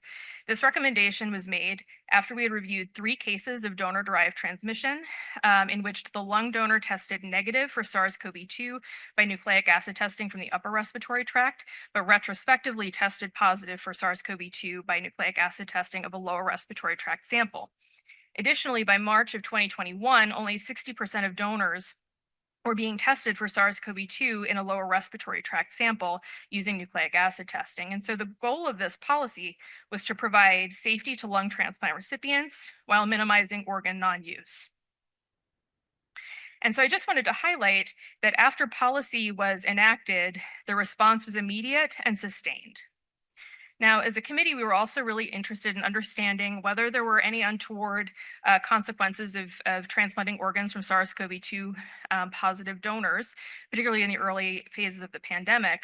And so we used OPTN data and supplemented that with our internal adjudication data and reviewed transplants from May 27th, 2021 through January 31st, 2022, and showed that early outcomes, so these are defined as 30-day mortality and 30-day graft failure, were not different comparing recipients of SARS-CoV-2 positive versus SARS-CoV-2 negative donors stratified by organ type. The other thing we felt has been really important is understanding the impact of the policies that we support and enact. And so, after the emergency policy was passed requiring lower respiratory tract testing for potential lung donors, we wanted to ensure that this policy appropriately struck the balance between ensuring safety to lung transplant recipients while not having an untoward impact on organ utilization. And so I'll just say that over time, there have been no subsequent proven or probable transmissions of SARS-CoV-2 to lung or other organ recipients. There have been no substantial changes in lung utilization rates over time. And as shown here, there has been no untoward impact on organ utilization from donors with or without SARS-CoV-2, positive SARS-CoV-2 tests leading up to organ recovery. We also collaborated with our federal partners at CDC and HRSA, as well as with professional societies, including the American Society of Transplantation, the American Society of Transplant Surgeons, and the Association of Organ Procurement Organizations, to develop an OPTN SARS-CoV-2 summary of evidence. The goal of this document was to maintain safe access to transplantation, minimize the risk of donor-derived SARS-CoV-2 infection, and decrease unnecessary organ non-use. The summary of evidence was based upon data review and consensus by the workgroup members and addressed SARS-CoV-2 testing for living and deceased donors, as well as considerations for organ recovery from deceased and living donors with a history of or active SARS-CoV-2 infection. This was updated regularly, initially quarterly, beginning in 2020, and is now updated annually. And finally, I just wanted to say a few words about the work that DTAC has done more recently related to endemic disease transmissions. So what you'll see at the top of the screen is a little bit more granular information about parasitic disease transmissions from that 10-year report that I had mentioned earlier. But the highlight here is that strongyloides transmissions were the most common transmitted parasitic infection and impacted about 45% of exposed recipients and had an associated mortality rate of about 31%. Now, in 2021, an organ procurement organization survey showed that just under 25% of OPOs were testing donors for strongyloides. And this was any testing, whether it be universal testing or targeted testing based on epidemiologic history. And when we went back and looked a little bit more at DTAC data, I first call your attention to the figure to the left. What we saw over 9 years, from 2009 through 2017, was that over time, we were beginning to see a decrease in the proportion of cases of strongyloides that were reported to DTAC due to recipient illness, as highlighted in green. And there was an increase in the number of cases that were reported to DTAC due to donor testing and related to typically positive serologic results, and that's shown in red. Simultaneously, during that same time period, we were seeing a general increase in the proportion of cases that were adjudicated as IWDT. And so collectively, these data indicated that we certainly know that strongyloides transmissions were not uncommon as far as parasitic disease transmissions were concerned. There were increased opportunities for us to test donors, and we also had the opportunity to intervene and prevent disease transmission. And so this led in part to a policy proposal that we developed back in 2022 that aimed to improve deceased donor evaluation for endemic diseases. This policy included a recommendation for strongyloides antibody screening of all deceased donors. Additionally, this proposal addressed T. cruzi screening, and we did recommend screening of deceased donors born in a country identified as endemic for Chagas by the CDC, with confirmatory testing for those who screen positive. This proposal was approved by the OPTN board in June of 2023 and is currently pending implementation. To supplement that policy, we also developed a guidance document aimed at recognizing seasonal and geographically endemic infections in living and deceased donors. This guidance document is currently available online. It addresses strongyloides and Chagas disease, as well as other endemic diseases, including endemic mycoses, histoplasmosis, and coccidiomycosis, tuberculosis, and West Nile virus. I also wanted to highlight that we have had the opportunity to collaborate with our federal partners and professional society partners on an MPOX summary of evidence related to donor screening and transplantation. This is also updated at this point annually. And the committee also likes to publish our experience with certain diseases that are transmitted to, again, help provide the community with education or guidance when considering donor evaluations, for example. I've just highlighted the cryptococcal disease transmission report. Here is one example. This was published in 2021, but I think really important findings from this review of our data were that most donors who transmitted cryptococcus had CNS symptoms prior to donation, and in some cases, these CNS symptoms didn't entirely make sense when looking at the donor history. And it also highlighted the impact of fluconazole prophylaxis in recipients of donors who did transmit cryptococcus to another recipient. So our engagement to date has not only included assistance with revision of HIV, hepatitis B, and hepatitis C screening policies. We addressed donor risk assessment practices, screening and reporting for emerging events, including SARS-CoV-2 and Mpox, as I had mentioned, as well as Zika and West Nile virus. We've addressed donor screening related to strongyloides and Chagas, but also historically related to toxoplasmosis and HTLV. And we also address transmission related to malignancies and allergies. Our present policy projects really do focus on patient safety and system efficiency. We recently completed a policy project that was aimed to standardize the patient safety contact and reduce duplicate reporting. That has been approved by the OPTN board and is undergoing staged implementation at this time. At present, we're working on updating requirements for communicating post-transplant disease. And finally, the committee is working on a review of DTAC experience related to a number of different transmissions, including molecute, candida, multidrug-resistant gram-negative, and hepatitis B virus transmissions. And we're also working on another project addressing transmissions related to drowning. So in summary, DTAC considers issues related to disease transmission through organ transplantation. We focus on sentinel cases, pattern recognition, and identification of modifiable events. And we try to have a positive impact on patient safety through organ donation via identification of opportunities for further evaluation, education of the transplant community, and policy development. So thank you for your attention, and I'm happy to take any questions. Thank you. Glenn? Hi, I think great presentation. Thanks, Glenn Ramsey. Couple of comments and a question. And this is with regard to the overall, we're thinking of the overall global or synergy between organs and blood and tissues.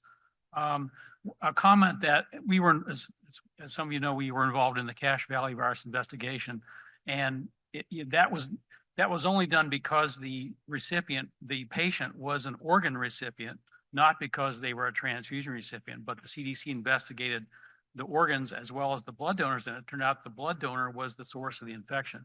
So so these investigations sometimes get in, as you know, get into the transfusions that the patient received for potential transfusion transmitted agents, and sometimes that's where the problem can be identified.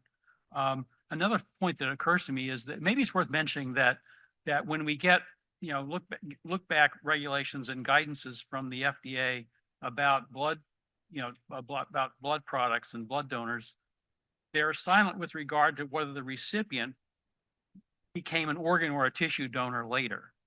And so if there's concern of, I would leave this to the epidemiologists and the experts to sort out, but something maybe worth considering in the future is whether there should be guidance, if we're going to consider this in a holistic fashion, where would it be worth having guidance with regard to, usually now when the patient is deceased, that's the end of our investigation. With a blood bank, we don't know, anything else about what happened. But do we know whether the patient was an organ donor or a tissue donor? We have no idea. So that's something else to think about.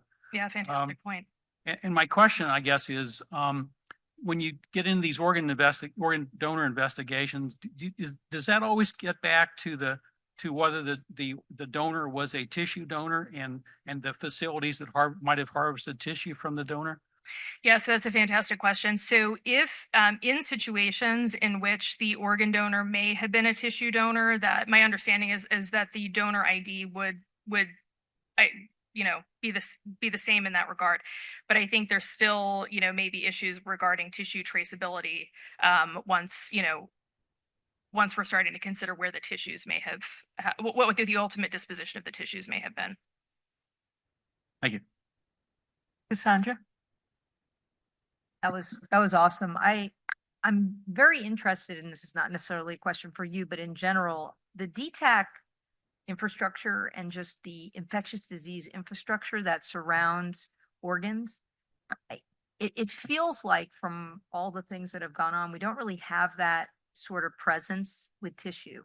We have it with blood because we know where everything was discovered, and infectious disease has a big foundation there as well.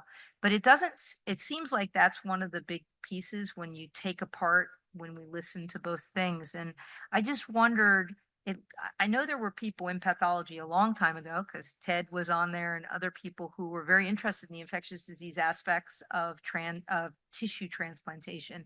What happened to that balance between the surgeons and infectious disease kind of evolving together and then creating an infrastructure that's incredible what you just presented. And it feels like that same thing needs to apply to tissue. I don't know. I know it's not you, but it just made me think I can't answer for AATB today. Yeah, no, I know, but it that's, isn't AATB. it's a good point that you bring up because, when I did work there, the accreditation policies were part of my oversight, and it was agreed that to know what FDA knows about the accredited banks, those required reporting, the deviation reporting, adverse reaction reporting, AATB required that the office would get those as well. So they knew what was going on out there. What happened with that, I have no idea, it became a policy, but it was supposed to be leading to something like what you're doing at DTAC, is that it would be adjudicated internally and then look for problems, so that I don't know whatever happened with that though. I think this works because it's a federally regulated entity, the OPTN. I mean, these organizations, they have to do this, otherwise they can be pretty heavily penalized, right? Right. They can, in fact, their operations can be seized. So that's sort of part I of. mean, the that's really issue, what the right? problem is here, right? I Right. mean, the hospitals right now are not mandated to do anything. They're not required to survey recipients at 45 days to see if they're dead or alive, for example. They don't have to report that to anybody, so this all works because these people have to do this. Yeah, they're members of OPTN. Well, that's what I think is So that's useful, and that's different. just what I was trying to point out. I mean, I think Yeah. that this robust information is coming from the fact that it's being mandated by the government to do this. And it seems that without that infrastructure, that's why it works for blood. I mean, right? You think? AATB is also not a federally regulated entity. Right. They're not, so nobody has to listen to me. Right. I mean, they may have to for accreditation. Not necessarily. Oh, is that Lou? Yeah, it is. Oh, good. Go ahead, Lou. So the point is that we are a volunteer association, and we are an association of competitors at the end of the day, in many regards. Throughout history, we've banded together to share those best practices that are codified in the standards of accreditation, which I mentioned that we're inspected to. But I think you're going to hear in Dr. Greenwald's presentation later today, us hoping to take the next step and getting membership to enthusiastically embrace a collection of data that will also require the participation at a large scale with the end users, all the different locations that Scott had pointed out where tissues can and are used to collect the data and then do the necessary data mining. And Schrader pointed out it's voluntary at this point. There's no mandates on accredited member tissue banks nor the end user customers of who implant those tissues to follow through. That's a challenge that we have to figure out how to address. And Dr. Greenwald's presentation may touch on part of that aspect later today. Oh, I was interested in the rate of malignancies you find in people who've had harvested organs. Are they routinely autopsied after if they're a deceased donor? Oh, okay. So the question is about the kind of the rate of autopsies among deceased donors. Yeah, so it's a fantastic question. I off the top of my head, I don't know what % of deceased donors undergo postmortem examination, but I would say, in reviewing these cases, it's lower than what I would like to see, if that's helpful. Not required. It's not required. Any other questions? Yeah, Ray. Real quick, I was wondering, how long does it take you from the time that you get a report to where you have an adjudicated event? Sense of that? Yeah, so the process can take, variable amount of time. We do like to have 45-day follow-up on all recipients. So once that case is reported, we ultimately adjudicate after those 45 days have gone by. I will say, however, though, in cases of public health significance where CDC is evaluating as well, there may be, additional communication that occurs during that process. But typically, I would say that most cases are at least 45 days. Thank you so much. We're moving on now to Diane Corning, who is a health insurance specialist, Office of Clinical Standards and Quality, Clinical Standards Group for Centers for Medicare and Medicaid Services, or CMS. And Diane is going to speak to us about CMS regulatory oversight over healthcare facilities, infection control requirements, opportunities for enhancing tissue safety. Thank you. Thank you. And I'm Diane Corning. I specifically work in the clinical standards group, so I'm going to be providing kind of an overview of what we do with our requirements and potentially some areas that maybe we could address tissue safety in the future. So, one of the primary responsibilities of my group is the development, promulgation, revision, and interpretation of conditions of participation, conditions of coverage, and requirements for the providers and suppliers in the Medicare and Medicaid programs. For simplicity's sakes, I'll just refer to requirements for the rest of the presentation. Now, I know some of you please forgive me if you've been working with these for a long time. I know some people haven't, some people haven't. So just briefly, these are the health and safety requirements which have to be met by Medicare and Medicaid participating providers and suppliers to receive payment. Now, we also have our payment people, and they have various requirements for actually getting reimbursement. I'm not real familiar with that area, but there are some, they can have additional requirements for actual payment to the provider. And these requirements are intended to basically to make sure that our patients get quality care and to work towards quality improvement. And our requirements are not geared towards the payment source. So if you are in a hospital that is a Medicare participating hospital, our requirements go to everyone, regardless if you're a Medicare beneficiary or not. So it goes to everyone in that facility. Now, CMS, we have to have the statutory authority in order to regulate. And so these are the three providers I think would handle most of the tissues that would be under authority to regulate, and that's hospitals, critical access hospitals or CAUS, and ambulatory surgical centers or ASCs. So I just provided you there with the sections if you would be interested in seeing where our authority comes from. Now, couple things I wanted to bring up initially is that here we have kind of a divergence of authority.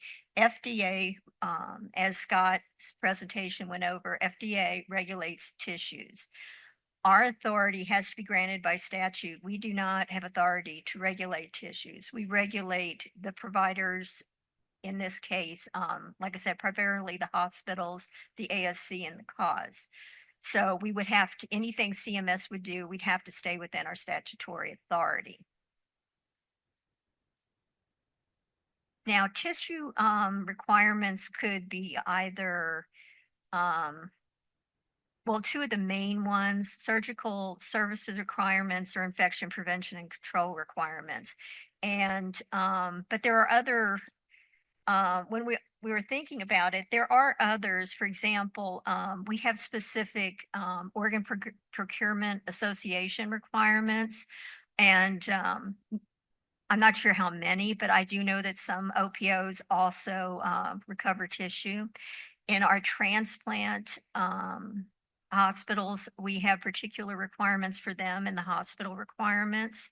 So we could also be looking at that. We also have other requirements generally in our requirements for example, all these providers have QAPI requirements. That's their quality assessment and performance. They have requirements there. They have requirements regarding adverse events. They have requirements regarding medical or patient records. So that, and they also, there's also some requirements for informed consent. So those are just different areas we could look at towards, you know, perhaps doing something.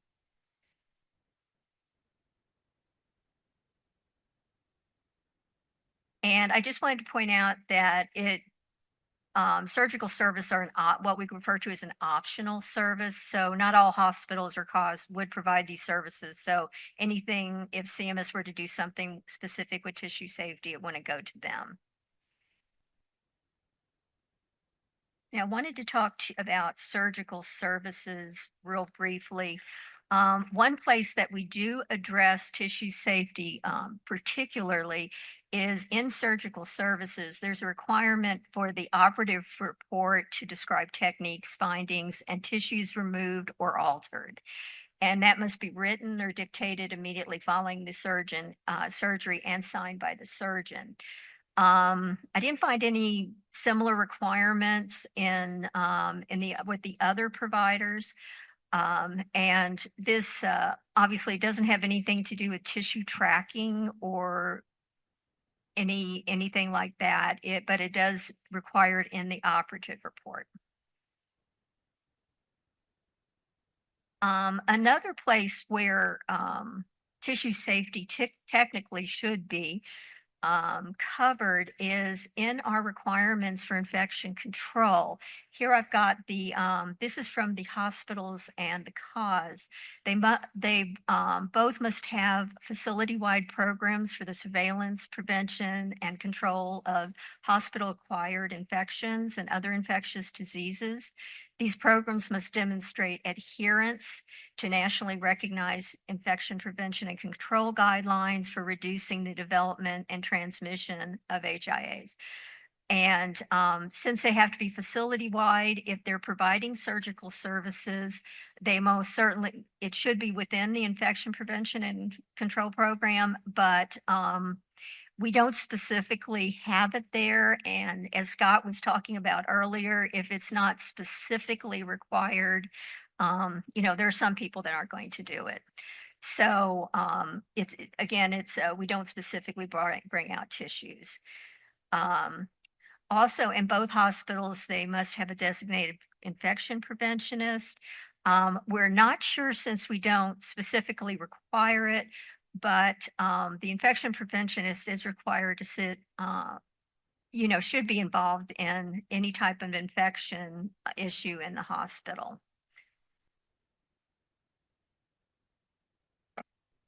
ASCs are, since that's all they do is surgical procedures, they're a little bit more, I guess you'd say, like not quite as detailed. They have to have a program that seeks to minimize infections or communicable disease by adhering to professionally accepted standards of practice. They also have to have an ongoing program to prevent, control, and investigate infections and communicable diseases. And that's under the direction of a designated and qualified professional who has training in infection control. They also must make the infection control program an integral part of their QAPI program. And they must have a plan of action preventing, identifying, and managing infections and communicable diseases for immediately implementing corrective and preventative measures that result in improvement. So that's kind of a quick overview of what's currently in our requirements. With that exception, the only place where we specifically mention tissue is that requirement I went over about the operative report, and then tissues are mentioned again, but that is only in regards to tissue procurement. It's not in regards to anything else. So I wanted to just go over a few things that I think that as you're thinking about your recommendations regarding this, first of all, CMS cannot regulate without statutory authority. I'm not sure what the percentage is, but it sounds like a substantial number of these tissue procedures would not fall under the authority of CMS because they're not provided in a setting that we can regulate. We regulate, like I said, hospitals, CAWs, ASCs I would think would be where most tissue procedures would take place. We do not regulate, probably a substantial number of the tissues take place in places like physicians' offices, dental offices, dental clinics, those type of settings. We have no authority to do any regulation for those. So like I said, I'm not sure the number, but that sounds like that's a substantial number of the tissue procedures. So we'd have no authority there. Also, we have an added factor that, and something we'd have to be very careful with is because FDA regulates the tissue, we have to be sure we are staying within our statutory authority and not regulating the facility and not the tissue itself. So we have that also, that little added wrinkle with anything we could do. Now, of course, the other thing I wanted to mention is it takes literally years sometimes to get something from, okay, we want to look at this and do some regulation. And if you know, we pass everything to get it finalized, it can take literally years to do that. There's some exceptions, but they're few. So we have to be, just to understand that it could be at least, it could be years before anything we do want to get into this regulations actually would be finalized. And that has a lot to do with another thing that I wanted to mention, and that is specificity. We try to be very careful about what we require because, well, for example, whatever is today's gold standard in testing, 4 or 5 years that may be replaced. But then we have to change, we'd have to go in and change what was ever in our regs, and that could take years, potentially. So we try to be careful about specificity. We may say something like according to nationally organized standards or some words to that effect. But if you want to require something specific, it's just you need to be a little cautious on, you know, how it's worded and that, so that if we just know we can't change them overnight. So it could take quite a while to do that. Also, we have to decide if it's appropriate for the COPs. Our COPs are not best practices or guidelines. These are the minimum standards that these providers must comply with in order to receive CMS, excuse me, not CMS, but Medicare and Medicaid reimbursement. So it has to be something certainly that is doable. For example, with hospitals, well, there's a tremendous variance in hospitals and what they provide, the type of level of service they provide. But if it's in the COPs, then unless there's some sort of specific exemption, all hospitals are going to have to comply with it, from the small rural hospital in the Midwest to the big, large learning hospital, here in a big city. So whatever goes in goes to everyone unless there's a specific exemption. And lastly, just wanted to make sure that you know that we do enforce them. We have a survey process which enforces our COPs. They are, I don't know, I'm not an expert in that, but they have a specific schedule. They go out so often. There's different things that they do to the survey. And if they do what they'll cite a deficiency if they find that a provider is not in compliance, and then they have a whole process of how to deal with that. But they will be, whatever's in our requirements is enforced through our survey process.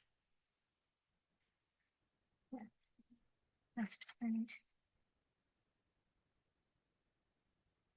So lastly, I just wanted to say that that's a very brief overview and an overview of some different places in our requirements that we might be able to do something. And also there's various ways to get something into our requirements. Sometimes it's appropriate to have a separate standard. Sometimes it's appropriate to, we could, add, possibly add tissue safety specifically to current requirements. There are times when it could be handled sub-regulatory in our interpretive guidelines or in a letter. We could, sometimes we can accomplish things that way. And also, as I said, we have to have the statutory authority. It has to be something that's appropriate for our requirements. Could be it's not, and we should do something else. So there's a lot of hoops to go through in order to get something into our regulations. However, CMS is very concerned about tissue safety, and we're really looking forward to the recommendations from the committee. And we're also looking forward to working collaboratively with our federal partners, especially CDC and FDA. And we will be reviewing your regulations, and if it's something we can do, going through and trying to decide how to address them. And with that, I'd be happy to take any questions. Oh, let me, yeah, that's my contact information. If you don't get your question answered here, or if you think of it later, or we are always more than willing, if you have any information you want us to know about, we're always more than willing to hear from anyone in the public. You can send us information, or if you're having trouble finding the right person, you can certainly contact me. CMS can be somewhat of a challenge sometimes to figure out exactly who to talk to, certainly. So that's my contact information if I can be of any assistance to anyone in the future. And thank you. Thank you, Diane. I see that Cassandra has a question. Yeah, thank you. That was really helpful. I have a question about hematopoietic stem cells. So like that is an example under tissue, and the interaction between that and FACT accreditation, and how CMS sort of sees that area, because tissue is, there's a lot of things under the umbrella of tissue. But CMS pays for a lot of different things and a lot of different, helps in a lot of different ways. And there's a lot of regulations. And I don't know if we can be creative and maybe learn something from how the overlap of stem cell, fits with FACT, and being FACT accredited is partially how places maintain their capability of being able to do transplant. And I think get reimbursed. Yes. So I just wondered if there was a way in that paradigm that something could be thought about with surgery, and maybe there is a paradigm that I don't know about that fits with surgery, where there's accreditation that needs to happen that could help us kind of take a hook and sort of say different pieces of tissue can be taken care of under different regulations, instead of just saying this is how we want to treat tissue.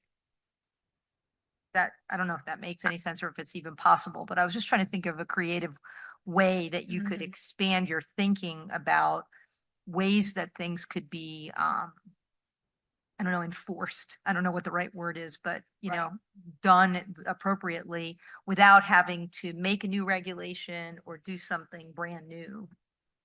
Well, I tell you, I don't know that much about reimbursement, so I wouldn't be the person to really answer that question.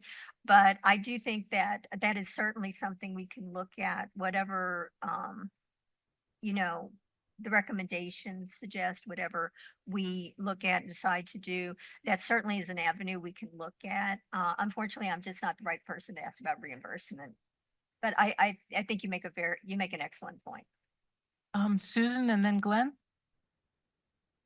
Yeah, Cassandra, what you're thinking of may be the deemed authority. So like ABB has authority to do inspections of compliance with CLIA regs.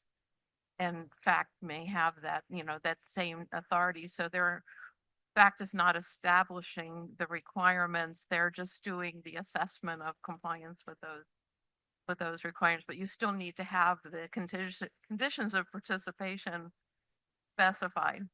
they're actually enforcing, is I guess what I'm saying, fits with the regulations, but they're not thought about in a tissue way.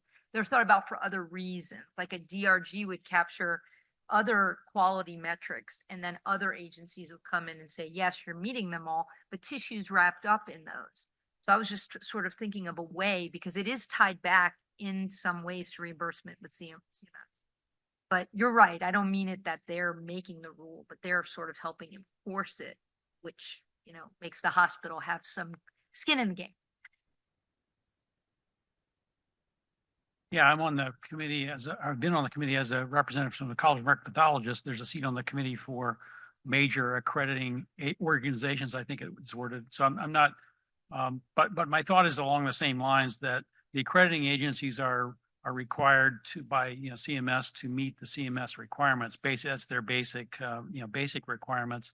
But we know that the accrediting agencies also go further than that in many cases and go towards the standards of practice or good manufacturing practice kind of thing that it would be seen. So another, as you're referring to, another whole dimension of this is the accreditation for healthcare facilities that could well go beyond the bare bones regulations and address, what is, standard of practice or good healthcare in general. So I appreciate your presentation was terrific, and it's very helpful to us to see how this is set up in all the regulations, and appreciate your willingness to work with everyone.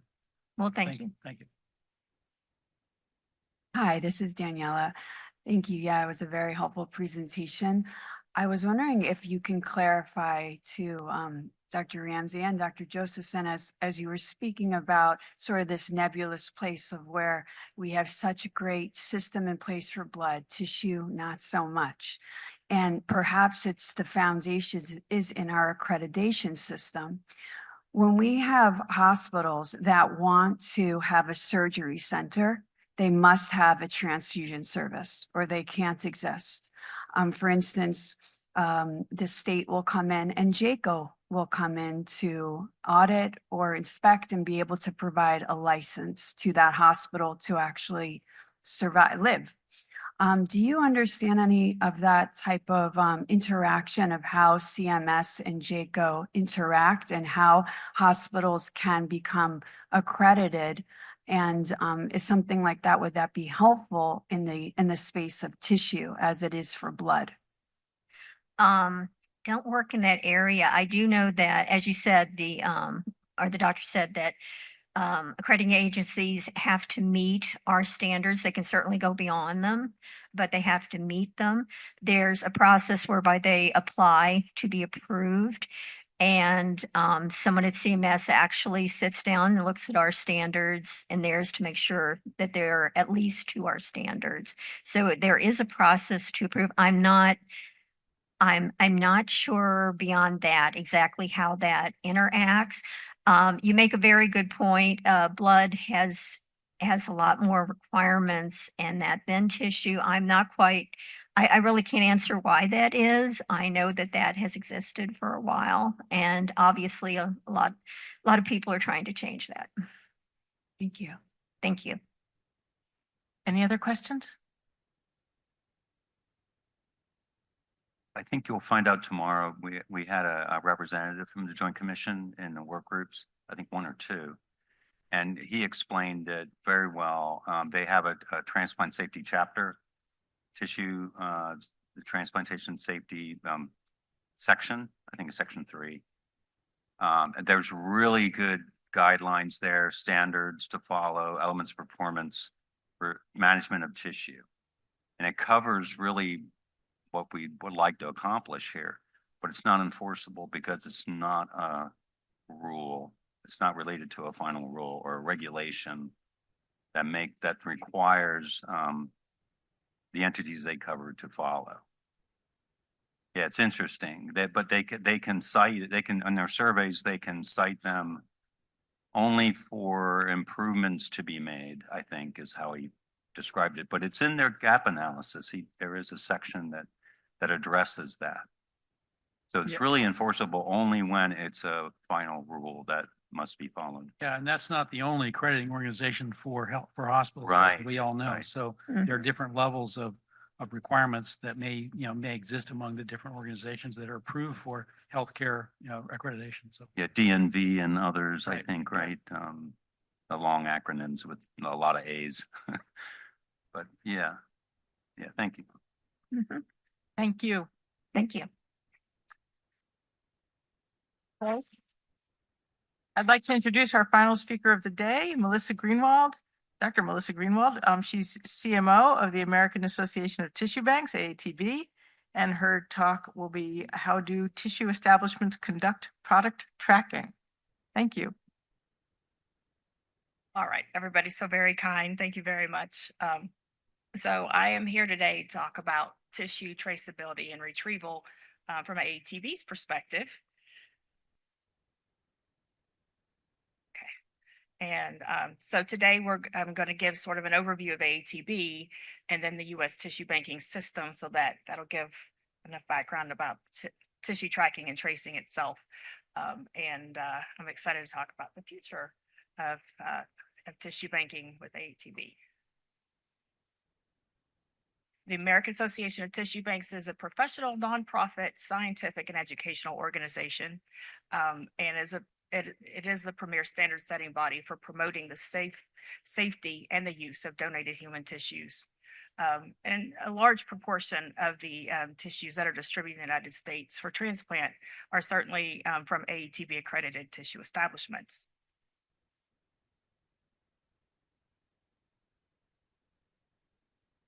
Let me get back up one. Okay.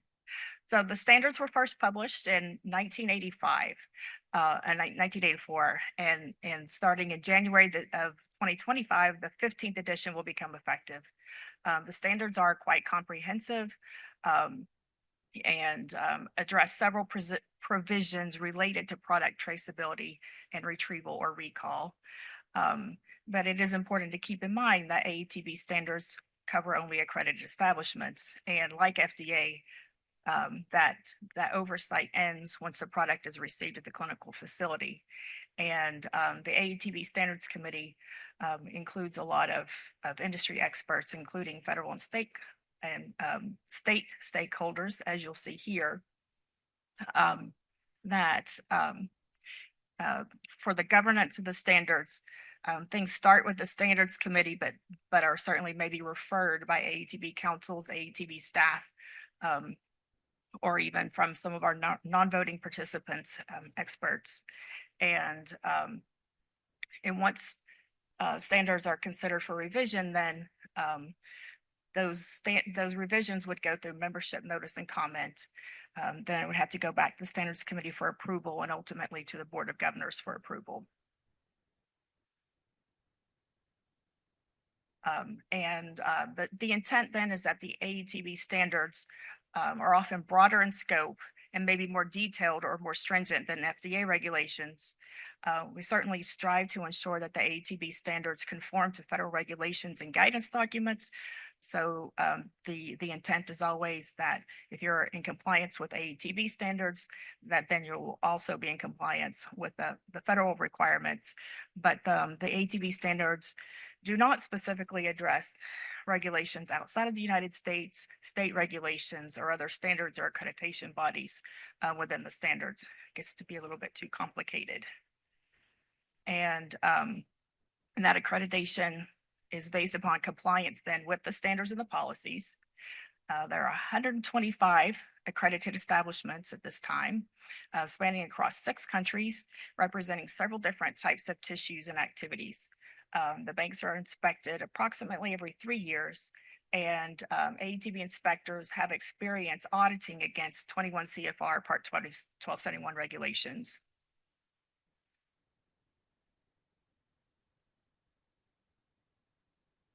Oops, I did this again. So in order to kind of understand and pull together some of the things that you've been hearing today about some of the challenges with tissue tracking and tracing, I'm going to go over an overview of the tissue banking system in the United States. ATB accredits establishments that perform various manufacturing functions, and those include authorization and informed consent, donor screening, recovery and acquisition, processing, the donor eligibility determination, storage and distribution. And it's also important to understand that tissues are often but not always recovered these days by organ procurement organizations. There are certainly recovery agencies that are not OPOs, and only 33 of those 56 OPOs are currently AATB accredited.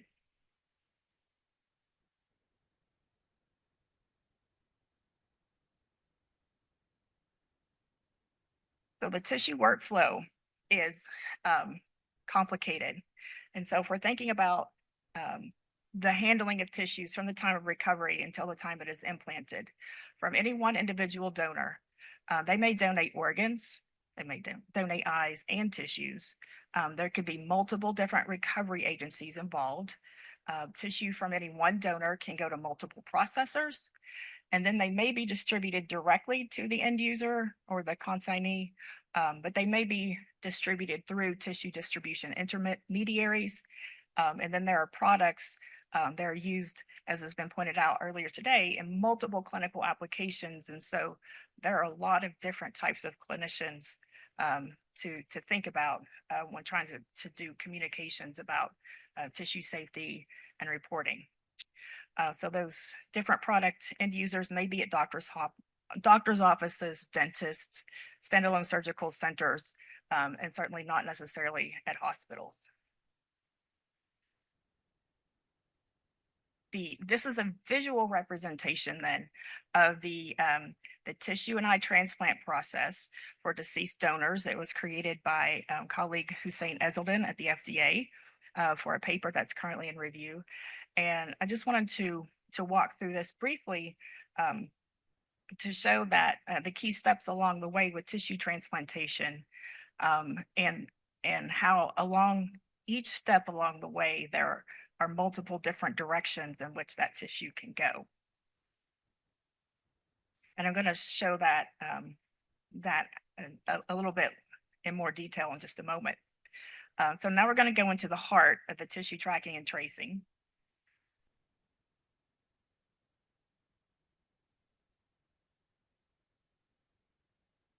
There are lots of really good reasons to require the ability to track and trace tissue products, right? It informs biovigilance activities, and that includes things like collecting and evaluating information on unexpected or undesirable effects of transplantation or implantation, preventing occurrence or recurrence, mitigating damage, or informing recipient care. But it's also really important, obviously, for product recalls or notifications, since medical products of human origin are always going to have some residual risk, no matter how well we screen and test our donors.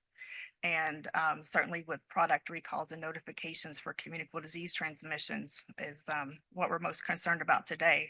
But it also makes a lot of sense from business purposes for supply chain and asset management.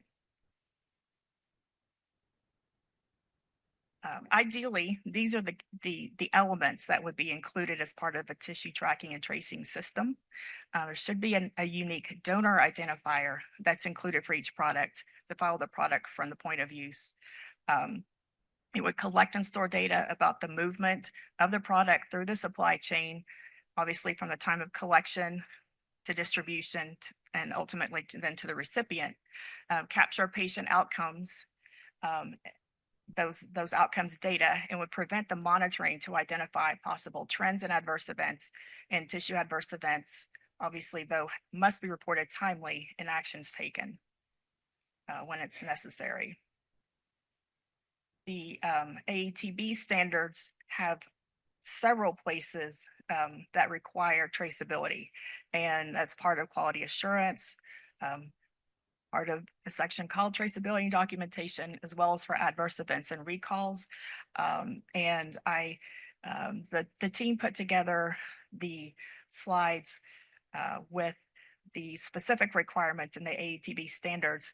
They're at the end of this this presentation so that you have them accessible to you, but I thought that perhaps this late in the afternoon, no one would be interested in me going through those. But suffice it to say that there's a lot of mention about traceability requirements in the AETB standards. So this is I'll kind of walk through now. I'll have visuals in a moment, but I'm going to walk through in words the tissue tracking and tracing process. And frankly, it kind of makes my head hurt to try to read this and think about it. So that's why I made some visuals for the next few slides. But first of all, a recipient infectious complication has to be suspected by a clinician to be related to the tissue. If they don't suspect that there's a relation to the tissue, there's no tracking and tracing going on. There's no investigation.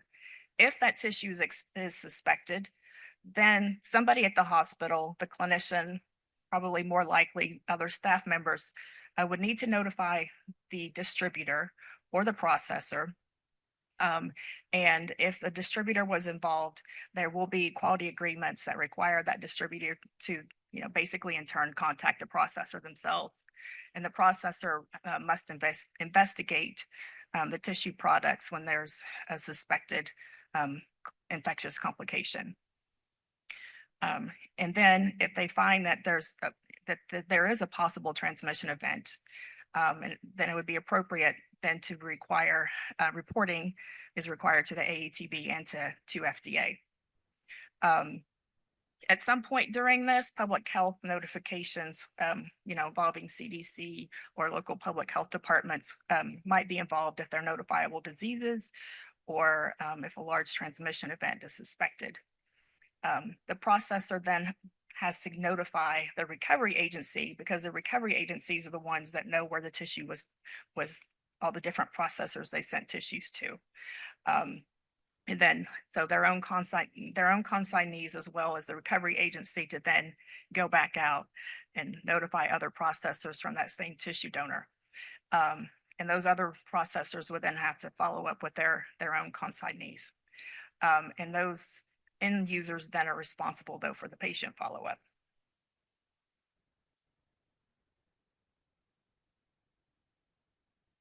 So if you first consider the typical supply chain for blood, once you have a donor, and a donor identification number is then retained for all the components through transfusion. But if you're collecting a unit of blood, you're separating that out into the components, and you're going to have far fewer actual components from that one blood donation event. And you're going to have far fewer hospitals involved in any sort of a transmission event. And if you compare this next to what tissue can look like, so you have this one donor, and in this example we made up here, you have two different recovery agencies, and one of them's getting tissues for the ocular processor that, they're going to have their own donor identifier. And then there's a donor identifier that's going to be attached to each donation when they go to different processors like A, B, and C over here. And those donor identifiers will follow things all the way through till the end. But as you can see here, there are multiple patients involved, and really 22 is a small number compared to what's possible with tissue transplantation. But the notification process can look something like this. So if you have patient 11 here, that there's a suspected event, then what happens is you just go back through, and this is, it's just an example of then the sort of back and forth that has to occur for that notification process. I went too far, didn't I? Okay, for that notification process. And so it's complicated, and there's a lot of moving parts. And at each of those nexuses where there's tissue being taken to another place, those are the opportunities to lose track of things. But as we've heard over and over again, typically that is not actually with the manufacturers losing track of the tissues. They know where the tissues were delivered.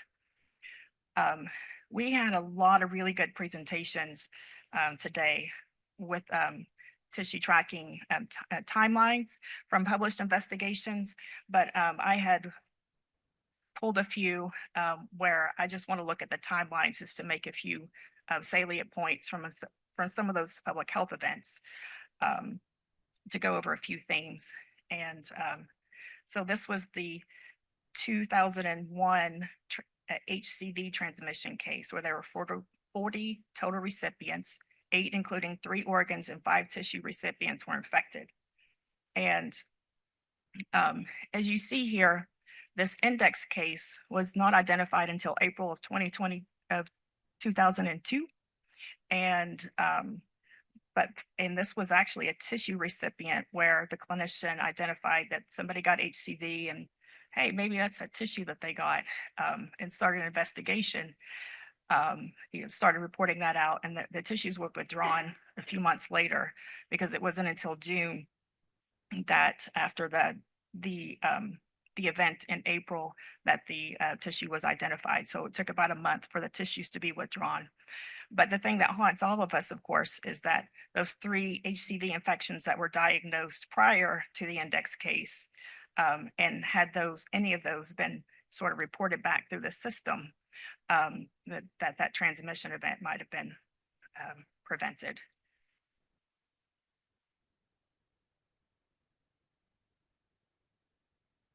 And so in this figure, it shows the investigation timeline after an initial report of transmission of hepatitis C.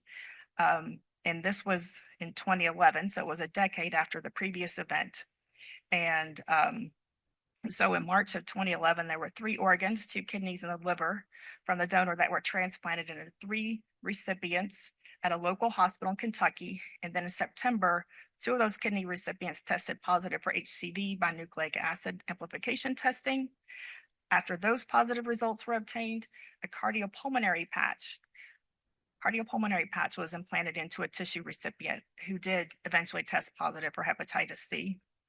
And then, unfortunately, during the time frame between when the organ recipients were identified, but then before they were reported and went back to the system to do this investigation, was when the pulmonary patch was implanted.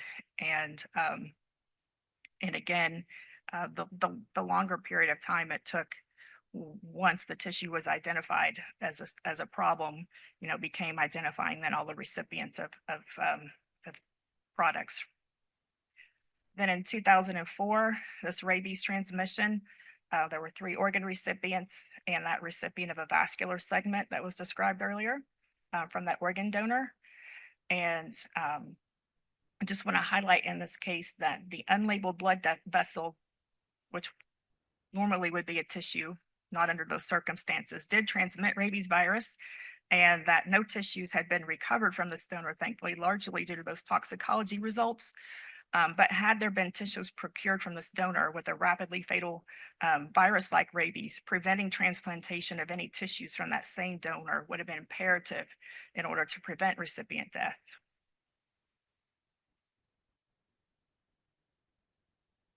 And this is a case with amniotic tissue product distribution, where there was a Mycoplasma hominis outbreak investigation in 2015, and all the tracking and tracing challenges that were identified there. And, as was noted earlier, the tracking and tracing problems were at the recipient facilities where tissue bank, said they distributed two vials and the facility had no record of receiving them. So who knows where that actual communication breakdown actually was. We don't really know for sure.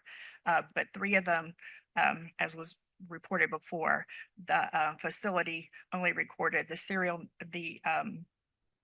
lot number, but not the serial number. So they knew what lot some of the products came from, but not which tissues were actually, which products were transplanted specifically.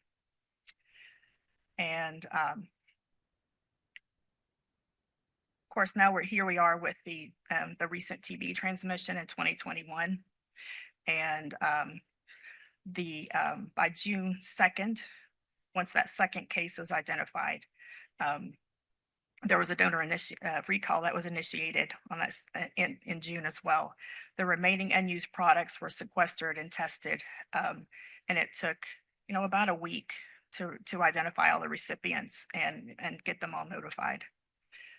So the slowest part of the process was identifying those product recipients.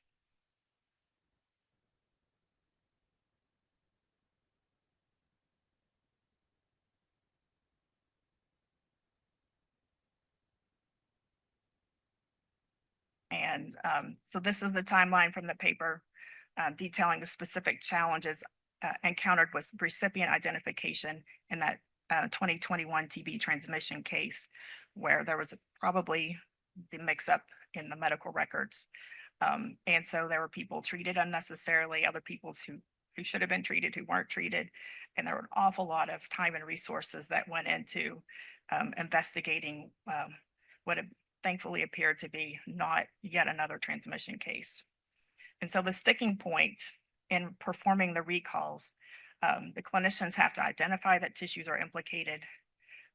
Then the tissue establishment has to be notified. The decision to implement the recall is not always an easy one. If you have one transmission event for a bacteria, it can sometimes be a difficult decision about whether or not to recall all the tissues immediately. When you get a second transmission event from the same organism, that's a very easy call to be able to make. But that is certainly can be a source of slowing down the process. And then finding individual recipients after notifying healthcare facilities that receive the tissue obviously is a challenge, but all of this is important, every single bit of it. Even the things that are working well, they work better and faster. That's really important because time is of the essence, and streamlining the process can save lives. So here's a big list, not necessarily in any particular order, honestly, of the key challenges in tissue tracking and tracing. So tissues from any one donor may be regulated in multiple ways. And certainly the way that tissue establishments started labeling their products were, a long time ago when they invested in this, was informed in part by how their tissues are regulated.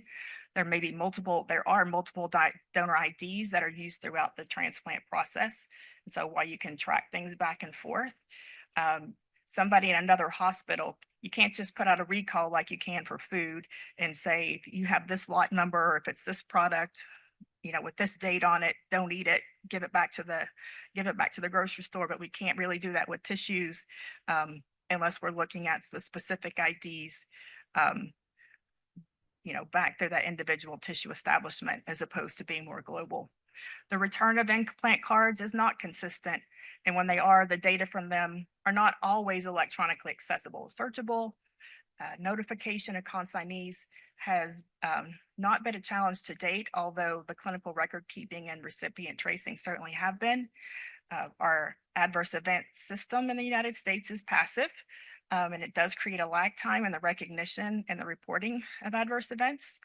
There's no universal labeling that is used by all clinical entities.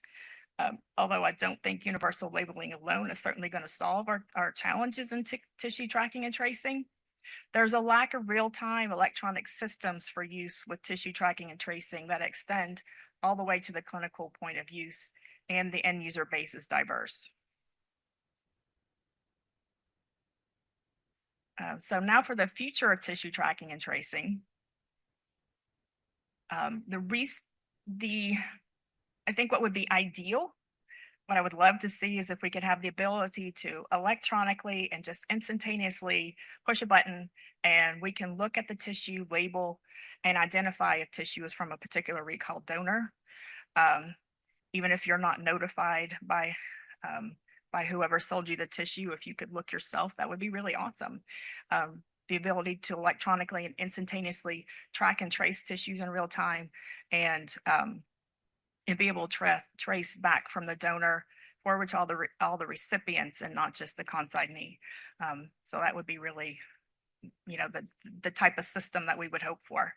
And but I'm not a data or an IT expert by any way, shape, or form, but in talking to people way smarter than me, this is a healthcare system issue that can't be solved solely by AATB or any one entity in this room, but there is a lack of universal use of electronic health records, and in order to have this sort of dream system, there has to be better data interoperability amongst the EHRs, and embedded product codes would also move that forward a lot. AATB's future is, I'm still thrilled to say that we're now working on a data collection initiative. And because of some of these challenges where none of the data are in a format or a structure that are the same across the board. So we're investigating creating a data lake where we can receive data all along the way through the tissue workflow from the donation event all the way through to the recipient, and receive data from all these various types of data sources. And then, with a business intelligence tool, it could help with safety and availability, benchmarking, tracking, and tracing, and that sort of thing. Get us annual industry usage, so we know we have denominator data and how many tissues are used. So something like this would be extraordinarily helpful. And so we've established an ad hoc business intelligence committee that will be reviewing this concept and determining the best way to operationalize this data collection initiative.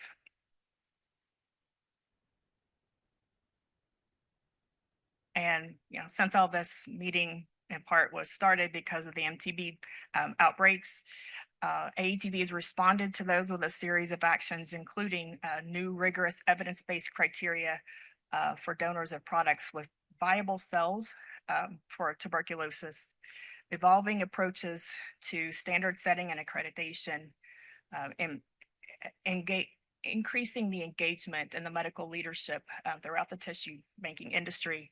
And the Physicians Council currently has working groups both assessing sepsis as well as medical director training and education.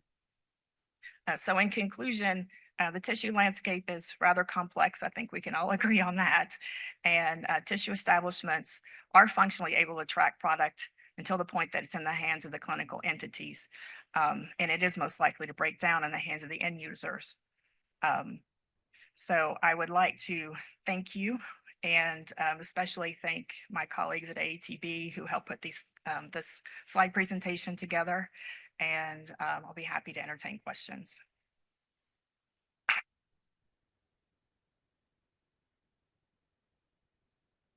Thank you, Ray. I was just curious. You mentioned that there are 125 accredited establishments. Is that 125 out of 126 that are providing the service, or 125 out of 1,000? That's a very good question. And honestly, I only know who's registered with us. I don't know who's not registered with us. And that's something we talked a lot about in the past few weeks. And one can look at FDA, and the number of registered establishments is pretty high. It's way more than 126. A lot of them are recovery establishments, but I think that some of the areas where people are less likely to be, we have a lot of birth tissue being used in this country. We have a lot of birth tissue processors and some recovery agencies that are AATB accredited, but not all of them by any stretch of the imagination. I think we have more oversight in sort of the typical musculoskeletal transplant type tissues at AATB right now. I guess similarly, you had mentioned that there were 33 of 56 OPOs, and I was wondering, did the 23 apply and not get accredited, or did they for some reason just decide not to apply for accreditation? Well, that's a good question too, and that is not the area I am most expert in, so I'm going to be circumspect in my response. But I am quite confident that there are some OPOs maybe a few who used to be AATB accredited decided they didn't want to work on AATB accreditation. I mean, it costs money, right? But I think that by and large, some of the other OPOs, there's probably a few of them, not very many, but a few of them that are not doing tissue collection or recovery. But I think that probably there's a larger proportion of those are OPOs that just have never been AATB accredited and haven't decided to see the value in that. Dr. Greenwald, Yes, may I add some color to that? absolutely. Thank you. Excellent presentation, by the way. So Ray, there are some OPOs that don't see the value of being a member of AATB when they're partnering with AATB accredited manufacturing, and they defer to the manufacturer as the issuer of donor screening criteria and the ones who ultimately make the donor eligibility determination. We've, even during my term as chair of the Board of Governors, it was something that I fought hardly to keep members from leaving, OPO members from leaving and not deferring, because it left a void in the overall body of information around donor eligibility. And deferring that decision just to the manufacturer, in my mind, created a weak link. So there's that gap that we're working hard to close and bring those OPO members back to see the value of a community that is wholly focused on donor eligibility determinations, and that picking up the phone and just finding any manufacturer to accept a donation maybe is not a best practice, and certainly not one that is reflected in the standards. And to Melissa's point, there are others that have not participated in tissue recovery at all, and therefore have not joined this side of the community. Thank you.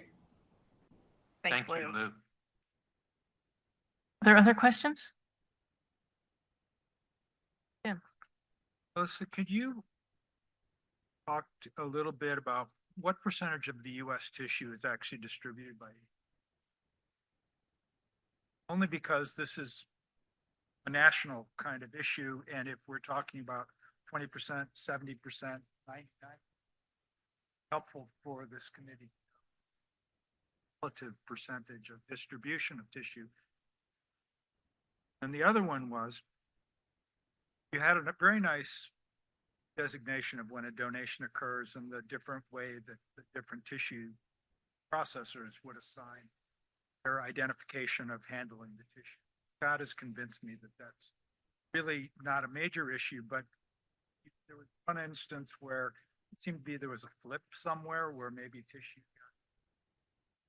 Has the AATB looked to try make for consistent identification from a donor, not from the processing center, from the donation, assign a number or some sort of, says this is going to stay with this product donation event to the recipient. Has that been on the agenda at all? So at least within the AATB, you could agree to say, this donor is going to have the same donor identification that goes to. Well, I think that we can discuss that. I'm not sure who it is that decides that their donor number is the donor number that's going to be used. And when, for example, when tissues are collected from organ donors, then there's a UNOS ID that's a sign that goes along with all of those tissues. But again, the UNOS ID doesn't go into the ID at the tissue establishment anyway. And in fact, I'm in the process of trying to sort out something that I read that made me believe that the UNOS ID may be considered PII, And if it is considered PII, it probably should not be used on the tissue labels, right? So I think that who is the entity issuing those and getting everybody to buy into using it, when everybody's, even if AATB did it, everybody's not an AATB member, right? So I mean, it's possible, but I'm not sure how to go about that. And I've been thinking about this a couple of decades, you know.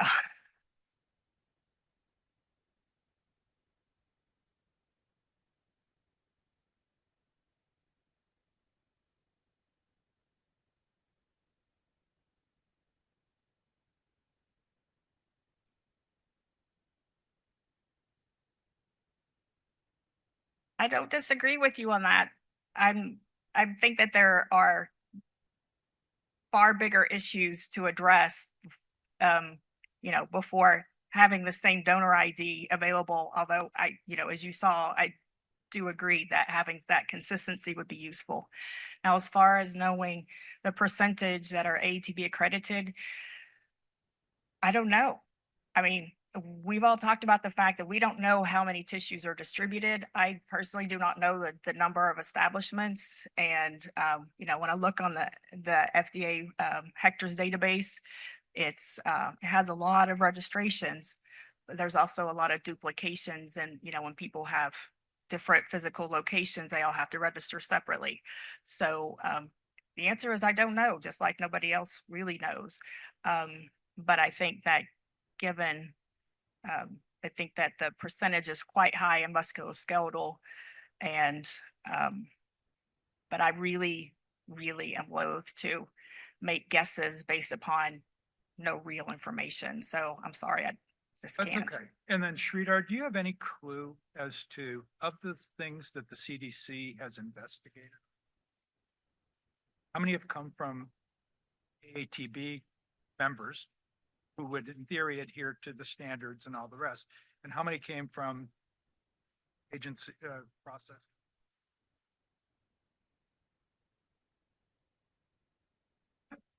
I don't think we've ever asked. We've never asked. So when you have a case from an OPO,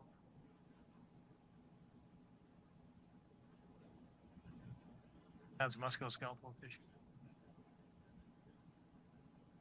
contact the tissue sample. Or asked if And to be fair, Tim, that the TB transmission was from a AATB accredited tissue establishment, right? That's public knowledge. So I'm going to publicly acknowledge it. And I don't think that being an AATB member guarantees that there's never going to be transmission events. But I do hope it helps with the tracking and tracing. No, I agree. I was just wondering, of the problems that the country's faced with recognizable transmission, how much of it came from within the professional, if you will, accredited tissue community versus outside of it?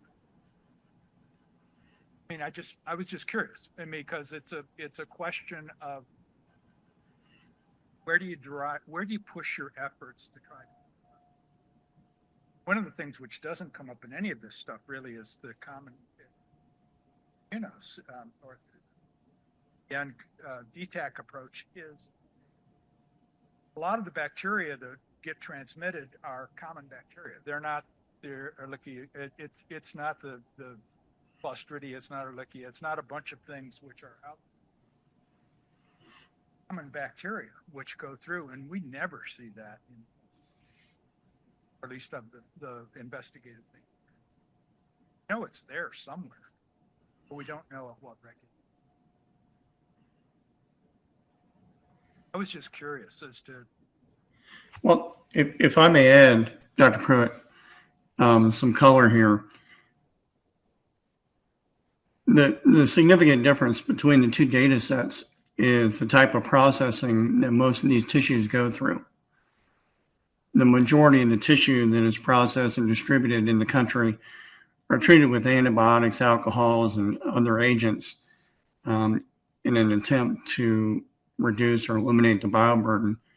many tissue banks have gone on to the extra step in processing to use a terminal sterilization step like gamma or E-beam irradiation to sterilize the tissue to a medical device grade.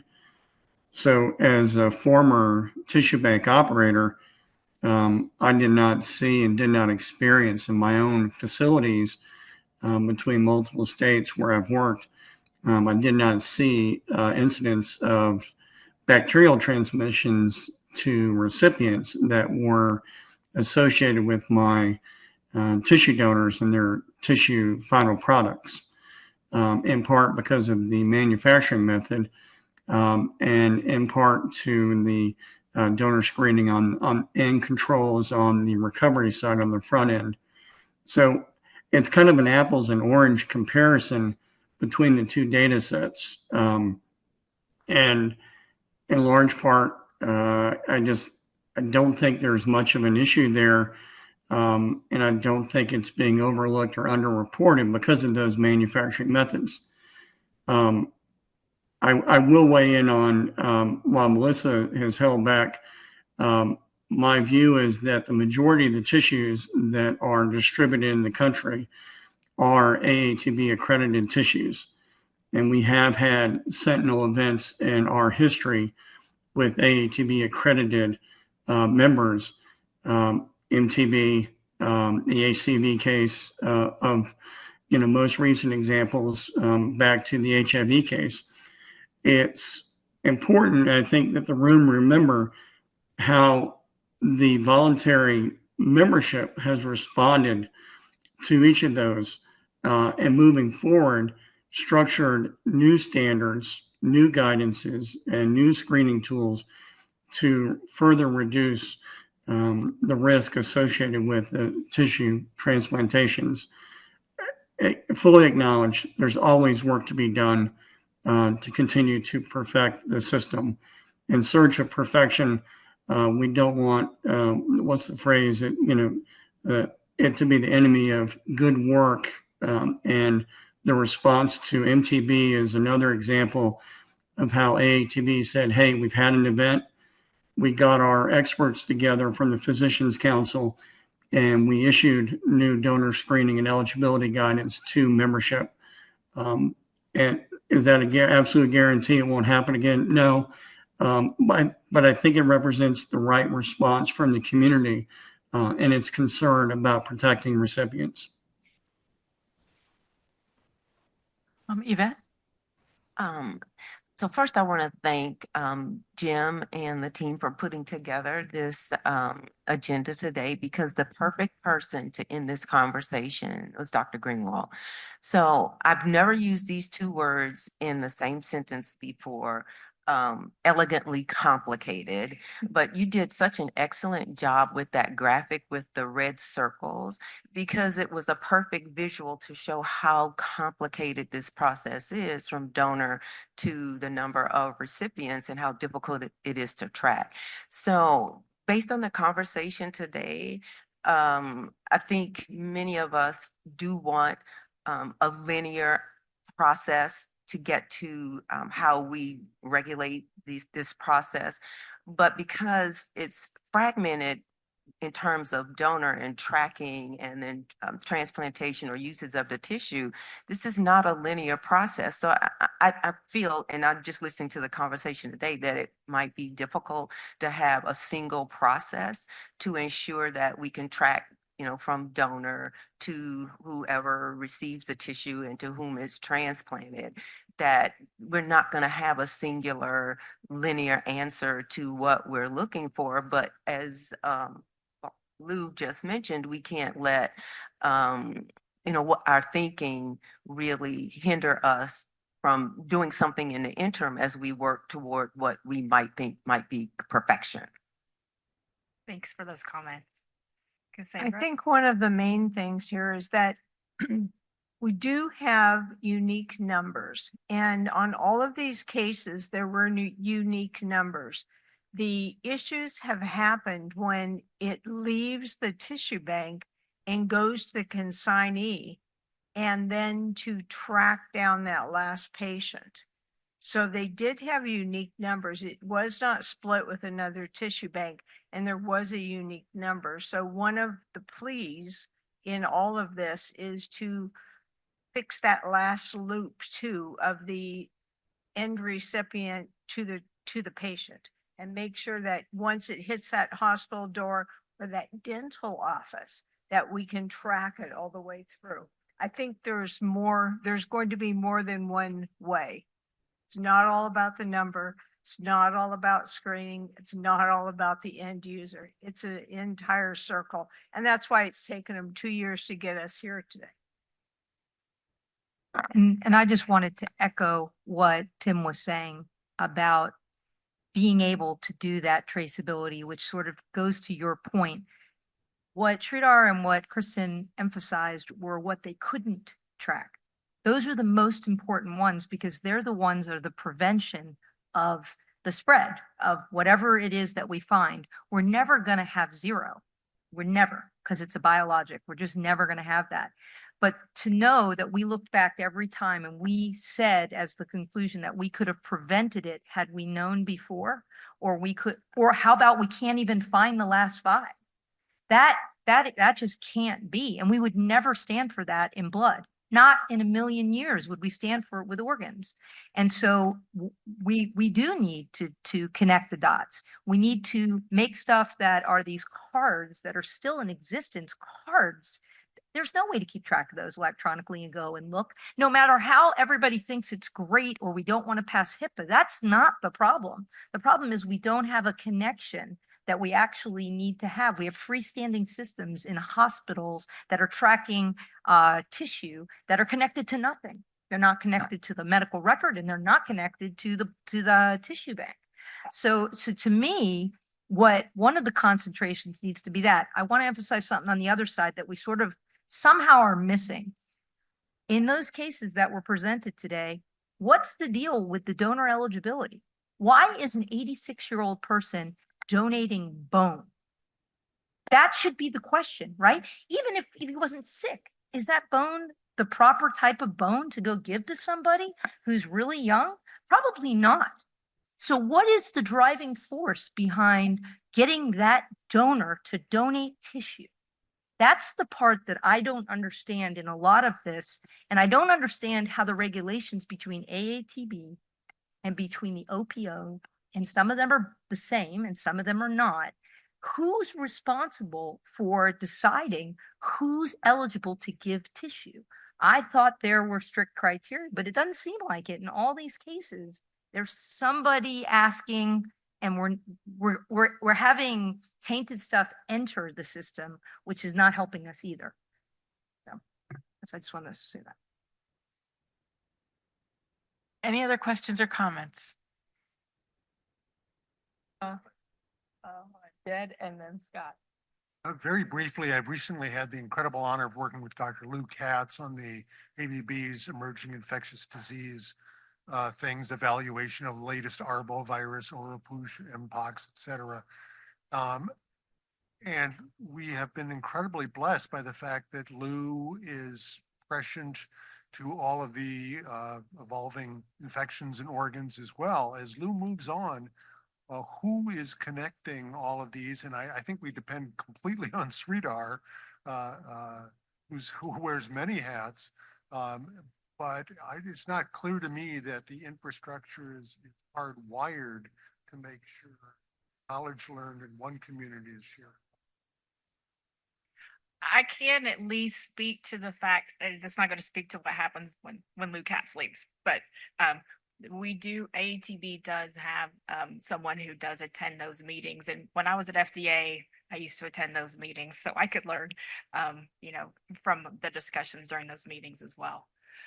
So, you're right. And some of the things that we're working on with the medical director education and training work group is one of the many sort of pieces of the puzzle we're putting together is going to be having a place to put emerging infectious diseases type information to make it available to all the medical directors. So we're finding sometimes if we're sending something out like hey, Mpox is on the rise again. You might just want to notice that, or, there's a lot of Babesia right now being transmitted. If we send it out as a bulletin, we tend to alarm people, but we also need the medical directors to get that information. So we are working on ways, to your point, to try to improve the access to information for some of these issues. There was a mention of the implant cards. So can you clarify for everyone if that's a requirement in AATB standards to use implant cards? Like send it with every scrapped. I wish I could phone a friend. I think it is, but please don't yell at me if I'm wrong. But I think it's part of the AATB standards that they're provided, but who's required to send it back? No, well, because I used to work there, I know what the answer is. Well, but I understand that, Scott, and that's the reason why I'm like, why don't you just say what you want to say? I would like to clarify. I just wanted, I know the standards change because I don't keep up with the standards. But recipient follow-up protocols are data recipient follow-up protocol, something like that is in the standards that is a must. But how you do that follow-up can be done many different ways. One of the ways it can be met for the standard is to use what's called implant cards. It's also called all kinds of different names. When I was at ATB and we were working on the TTSN with the big group, I did a survey of what do you call that card? Do you use that? Do you use an implant card? So all the accredited banks actually participated. It was really good, those who distributed tissues. And it ranged from getting them back 5% to 5% to 95%. Some did a lot of follow-up to get them back, and there was different ways that it was approached. But then there were some who didn't use cards, and that came to light that, oh, well, what do you do to meet this standard? And it was, we'll periodically contact end users to perform follow-ups. But it was just sporadic, and it was a process that was actually met the standard the way it's worded. It was a requirement, but it didn't say like how often to do it, how to do it. So I think the idea of implant cards, it's great, but it's not used 100% of the time. Well, certainly the TTSN was a while back, and to your point, you're asking for more up-to-date information. I would like to have the opportunity to, check in with with Kip Hanks, who is head of our accreditation and, former FDA inspector, to maybe get back some information that we might have from inspections about the use of those. Yeah, the wording's in your extra slides where you put all the details, that's really good to have. It's there. I just don't remember the number. Ray? Well, this is more of a comment, and all I could say is after listening to the presentations today, I am really looking forward to the presentations. Which I think will hopefully address some of these questions, but I think Cassandra hit the front end of this in terms of donor criteria. I'm going to hit the back end of this because, just an observation, it seems like there's a problem that's identified and it could take anywhere from several weeks to several months to several years before that problem is identified. And then the follow-up to it is, well, we can't account for, I think, the example 5 of those cases. Imagine if you're one of these individuals who receives some, or the family of those individuals. I mean, this is a problem that absolutely needs to be resolved in some way. I don't know what the issues are with tracking and identification numbers and who's on first and what's on second, but we got to figure that out. I mean, I don't think anybody would disagree with it, and I'm hoping that some of the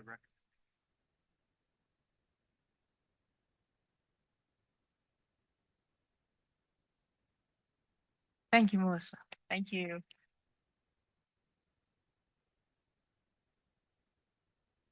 I want to thank the ACBTSA for an excellent meeting today. I want to thank all the speakers. We have had 2 major kinds of presentations today. There were people like Scott, Ann, Diane, who provided us with information on regulations, oversight, what's in place. Melissa, Stephanie also provided regulations, oversight, accreditation of how this is done for various either tissues or organs or blood in the case of Anne.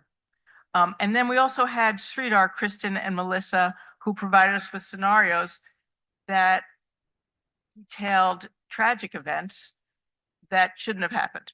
And they were tragic for two major reasons. One is they caused incredible morbidity and mortality, but also in so many cases, they could have been prevented. And I want to thank Scott and Tim because they've been working for the last 2 years in the Biovigilance Working Group to boil down all of the issues that are involved in this incredibly complicated process. And they boiled it down to 4 major categories. There's the tissue source and assessment of donor eligibility. There's tissue processing that includes chain of custody and bioburden assessment. There's tissue end user or consignee that includes tracking and tracing of tissues, and there's adverse event reporting. So it's our job tomorrow to look at these recommendations that they've drawn up and turn them into actionable recommendations. Now, for anyone who has thoroughly looked at, I think, the 25-page document that they prepared, as well as the 2 or 3-page document that sums it up, there's a lot of material there. And for those of you who have not been on the ACBTSA before, you might not know, but each recommendation we wordsmith painfully so that it takes time to get a recommendation through and voted upon. So I do not expect that we're going to get through all 25 pages of recommendations, but the time tomorrow has been split into 4 major parts so that each of the 4 different working groups will be addressed.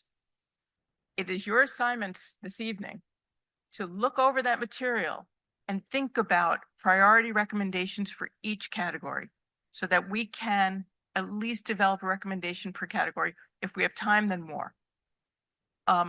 And when you're thinking about the priorities, there's a priority in terms of what's important for patient safety and user safety, but it's also the priority of, are these recommendations actionable? There are a lot of recommendations that are platitudes that say good ideas. That's wonderful. But if it's not actionable, then we're not going to get anything useful out of it. So please look at them with those 2 things in mind and come prepared for a good day tomorrow.